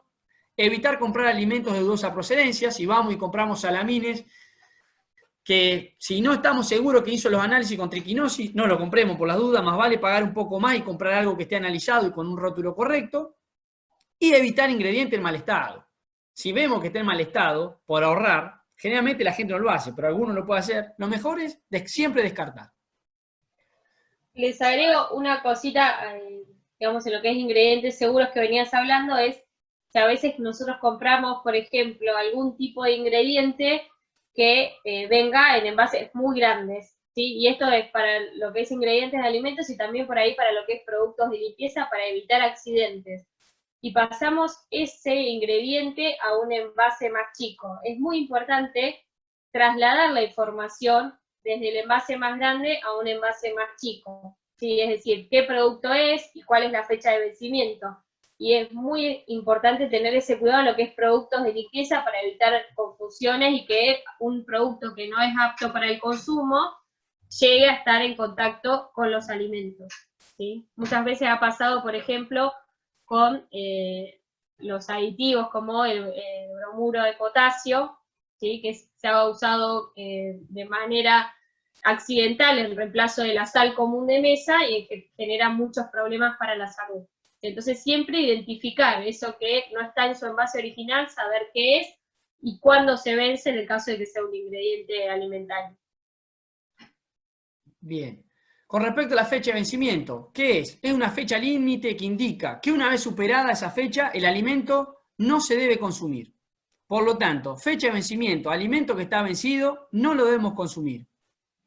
¿Se nos venció la leche el mismo día? Probablemente la consumimos y no vamos a tener ningún riesgo. Pero si la agarramos con un día de vencida, lo mejor es no correr los riesgos. La fecha de vencimiento por algo está. Porque muchas veces está la corriente que dice, no, se puede consumir dentro de una semana, todavía tiene el periodo de consumo, no. La fecha de vencimiento para algo está. Lo recomendable es no consumirlo. Bueno, esto por ahí como explicaba María, tanto para los alérgicos como para las personas que tienen celiaquía, lo importante es la exclusión total del alérgeno, de ese compuesto alérgeno para que es alérgico, o del gluten para el celíaco. Para eso debemos saber mirar bien los rótulos y evitar la contaminación cruzada. Siempre mirar bien. Dale. Correcto rotulado, como decíamos, y la adecuada manipulación. Acá ponemos a modo de ejemplo, en el caso para las personas celíacas, buscar el simbolito sin TAC o libre de gluten. Generalmente, hasta los dentífricos se deben cuidar los celíacos porque pueden tener gluten. Entonces, un celíaco debe mirar hasta las pastas dentales y buscar este símbolo. En el caso de alguna persona que puede ser alérgico a la proteína de la leche, por ejemplo, en este risotto que viene para preparar, contiene leche y derivados lácteos. Acostumbrarnos a leer etiquetas. Si nosotros somos propensos al riesgo de alergia a alguno de estos alérgenos, es vital cómo leer la etiqueta. El alimento, si está bien elaborado y fue analizado, nos los tiene que informar en el rótulo. En este caso, les hago una aclaración con respecto a lo que es rotulado o declaración de alérgenos. En realidad, en nuestro país es bastante reciente. Hace 2 años que las empresas tienen la obligación de declarar. Entonces, siempre a la continuación de la lista de ingredientes, la presencia de alérgenos aparece así como le señalaba Rodrigo recién, como contiene leche y derivados lácteos cuando el alérgeno o un derivado del alérgeno está incorporado como un ingrediente de ese alimento, pero también puede aparecer como puede contener derivados de o puede contener leche. Eso es muy importante también tenerlo en cuenta, y lo mismo para lo que es, digamos, celíacos, tener en cuenta que una mínima cantidad ya que puede generar una reacción en la persona. Entonces, lo de un poquito no pasa nada, lo tenemos que borrar un poco de las costumbres que en general se tienen. Siempre hay que tener en cuenta que hay personas que pueden ser muy sensibles y que tenemos que tener en cuenta esto. Si declara el alérgeno o dice que puede contener, significa que pudo estar contaminado. Evitar el uso si estamos cocinando para alguien alérgico o para alguien celíaco. Si bien para los celíacos eso está como mucho más controlado y nos guiamos por la presencia de ese logo SINTAC, también es muy importante chequear, las asociaciones celíacas tienen lo que se llaman listados de alimentos que permiten a la persona que tiene que hacer la dieta libre de gluten comparar la disponibilidad de productos que en el mercado puedan presentar el logo con la realidad de que ese producto esté debidamente analizado y aprobado para el consumo para celíacos, ¿sí? Entonces, hoy en día se están usando las dos cosas, además de la presencia del logo, la comprobación con esos listados. Bueno. Y por último, ya después pasamos a las preguntas. Se hace larga la charla porque vamos respondiendo a las preguntas, pero lo último sería algunos mitos de la cocina, que generalmente los elaboramos en base a preguntas que nos hacen en otras charlas. ¿Qué les parece? ¿Agregar la sal al agua a los fideos permite que ésta se caliente más rápido? Muchas veces las abuelas, o muchas, todos agregamos sal al agua a los fideos porque creemos que se va a calentar más rápido. En verdad ese es un mito. Todo lo contrario, esa agua va a tardar mucho más para calentarse.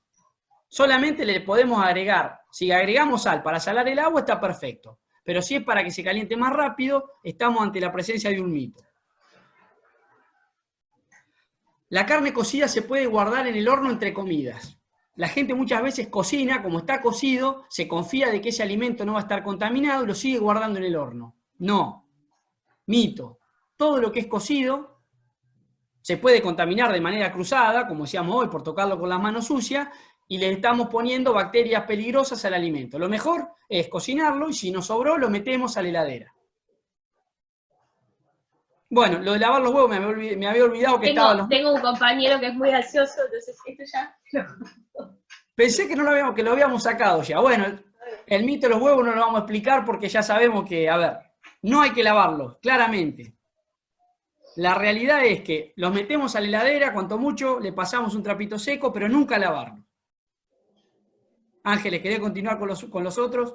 Bien, otro de los mitos es, si levanto antes de los 5 segundos un alimento que se cayó al piso, lo puedo consumir con tranquilidad, ¿sí? Independientemente del tiempo que ese alimento esté en contacto con el piso, la presencia de microorganismos en el piso puede, digamos, generar una contaminación de ese alimento. Entonces, es un mito que lo podemos consumir. Siempre tenemos que tener el resguardo de que si ese alimento que estaba listo para consumir estuvo en contacto con una superficie contaminada o potencialmente contaminada con microorganismos que pueden ser nocivos para nuestra salud, hay que evitar el consumo, ¿sí?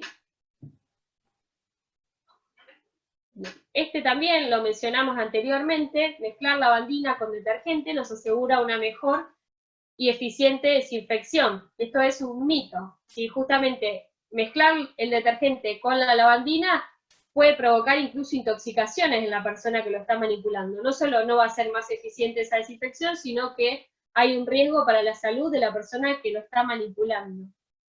Así que debemos evitar esa mezcla. Y bueno, esto sería todo. Recordar como conclusión, los buenos hábitos de salud relacionados con la higiene y manipulación de alimentos nos brindan una mejor calidad de vida. Siempre lavarnos las manos antes de cocinar y comer, separar alimentos crudos y cocidos, cocinar bien las carnes y alimentos, refrigerar cuando es necesario, usar ingredientes sanos y seguros y comer variado y equilibrado. Les agradecemos por la paciencia, nos fuimos casi 2 horas entre presentación y todo, más las preguntas. Por lo tanto, ahora, gracias por el aguante nuevo. Si quieren hacer alguna pregunta por el chat o levantar la mano, estamos atentos. No sé, María, si querés agregar algo. No, como si hay preguntas, si querés habilitarles los micrófonos por ahí para que sea más ágil. Si alguno tiene alguna pregunta.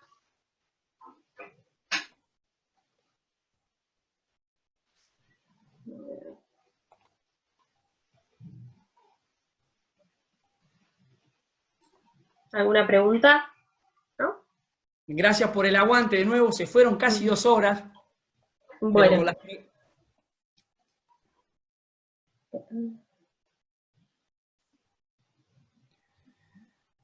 Los huevos fuera de la heladera, si los consumo dentro de los 5 días aproximados, ¿es peligroso?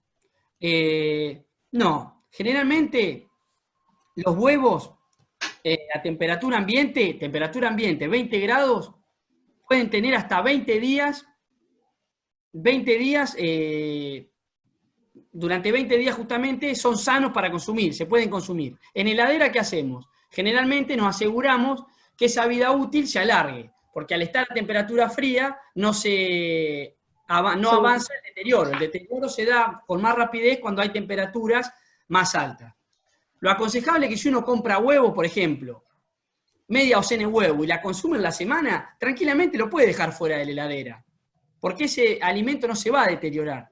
Pero si uno compra media docena de huevo y no la consumimos en esa semana, lo mejor lo ponemos en la heladera para que nos dure más. No sé si contestamos bien. ¿Alguna pregunta más?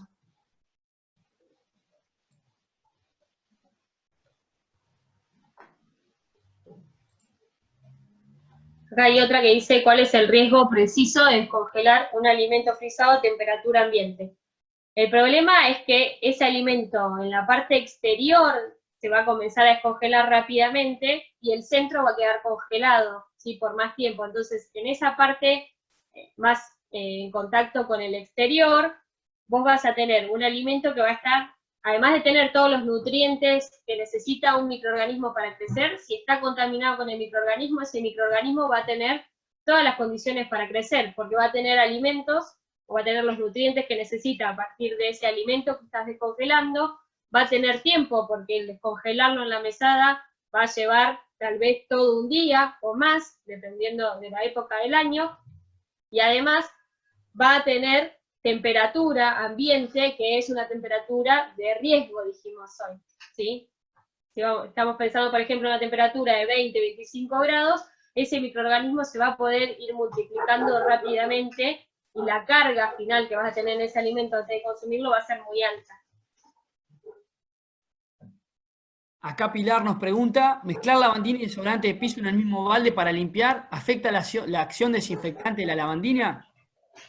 Generalmente lo mejor es aplicar la lavandina sola. Algunos desinfectantes, muy pocos, sobre todo el líquido de piso tiene desinfectante y generalmente lo que da es olor. Algunos se permiten mezclar, pero lo mejor es aplicar. Si ese desodorante de piso ya viene con algún desinfectante, aplicamos esa solución de acuerdo a las instrucciones del fabricante. Siempre evitar mezclar, porque muchas veces uno crea que mezcla y que aumenta la acción, y por ahí lo que está haciendo es inhibir el efecto de uno de los dos. Y muchas veces generamos sustancias tóxicas. Claro, e incluso en muchos envases viene la aclaración, digamos, de con qué productos no mezclar para evitar justamente o generar productos tóxicos o disminuir la efectividad de ese desinfectante. Incluso yo he preparado, cuando he puesto el desodorante de piso, al agregar la lavandina, te vas a dar cuenta que ya el olor disminuye.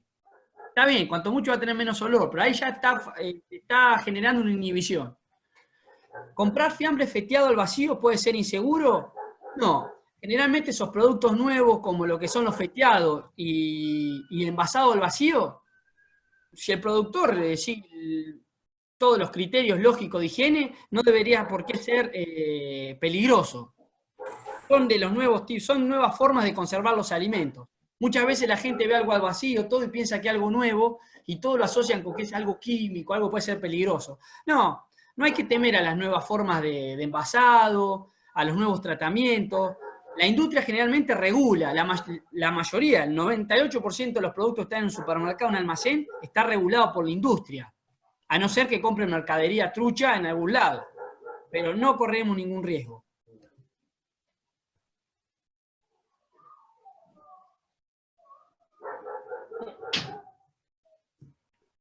¿Alguna pregunta más? Bueno, yo puedo con vos, porque se me iban ocurriendo diferentes cosas. Por ejemplo, yo hice esa pregunta del jamón de fiambre, sí, y pensaba en jamón crudo o jamón cocido, que su elaboración están basados en diferentes cosas, como por ejemplo jamón crudo, la alta presencia de sal. Y nosotros vemos que hay así feteado, y evidentemente no está envasado de fábrica, sino que lo hacen los supermercados. ¿Eso me parece que puede conllevar algún riesgo? A ver, desde lo que es el envasado al vacío, es una nueva forma de envasar.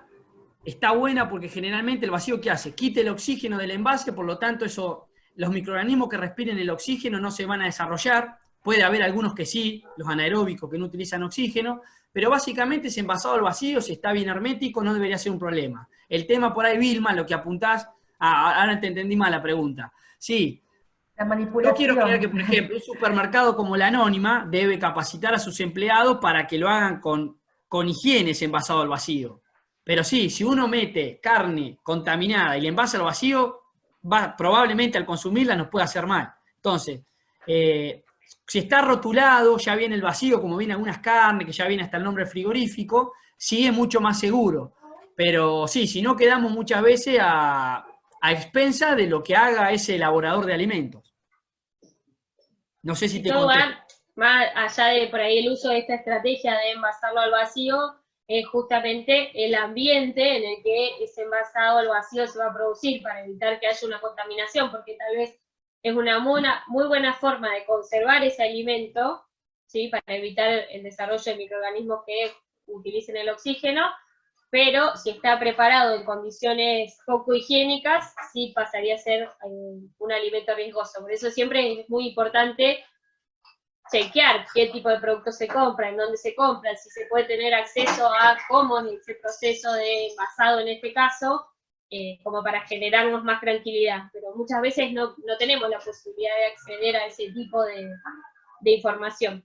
Generalmente los supermercados, que son los que pueden adquirir un envasador al vacío, por ahí no los va a encontrar en un almacén, tienen protocolos de calidad, tienen un administrador de calidad, así que yo creo que lo hacen bien, obviamente. Pero bueno, siempre puede pasar.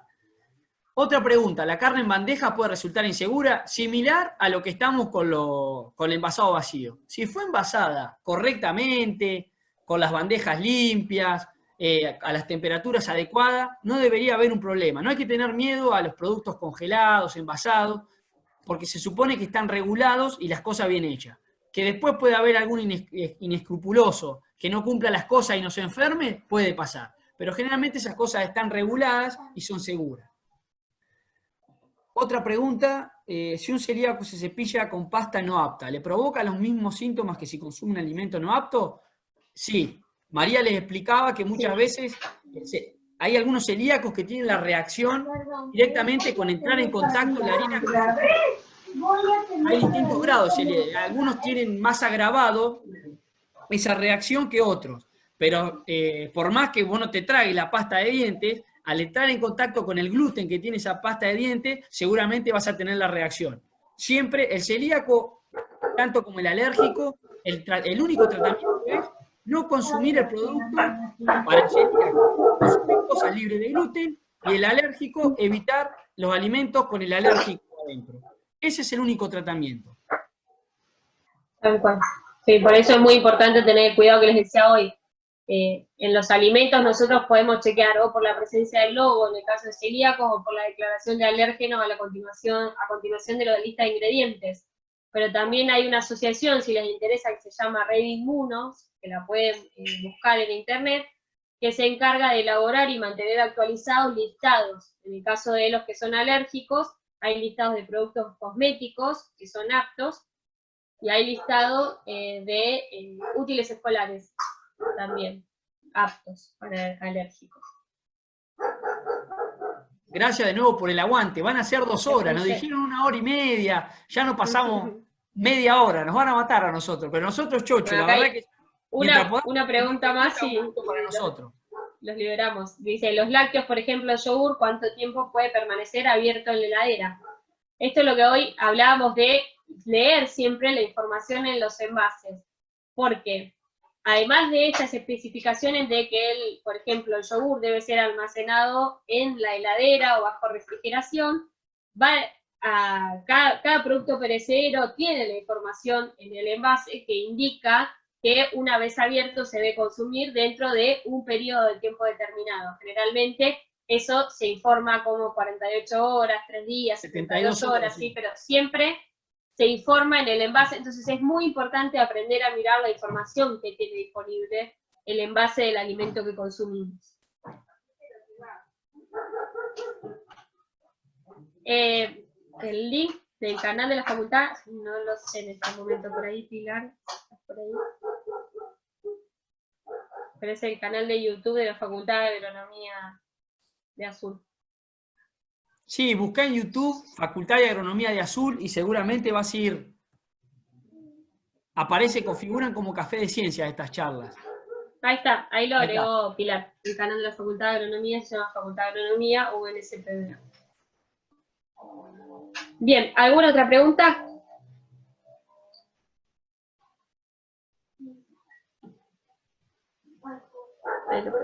Gracias, Pilar, che, por bancarnos con la charla, estar acá al pie del cañón. Bueno, entonces les agradecemos mucho el habernos acompañado en el día de hoy.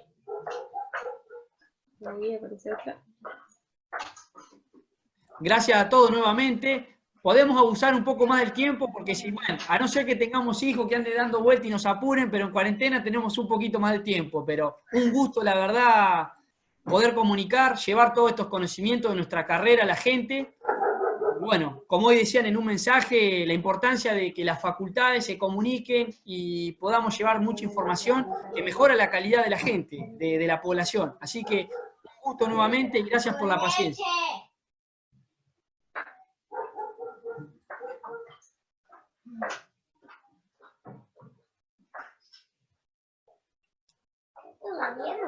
Adiós a todos, cerramos la reunión entonces.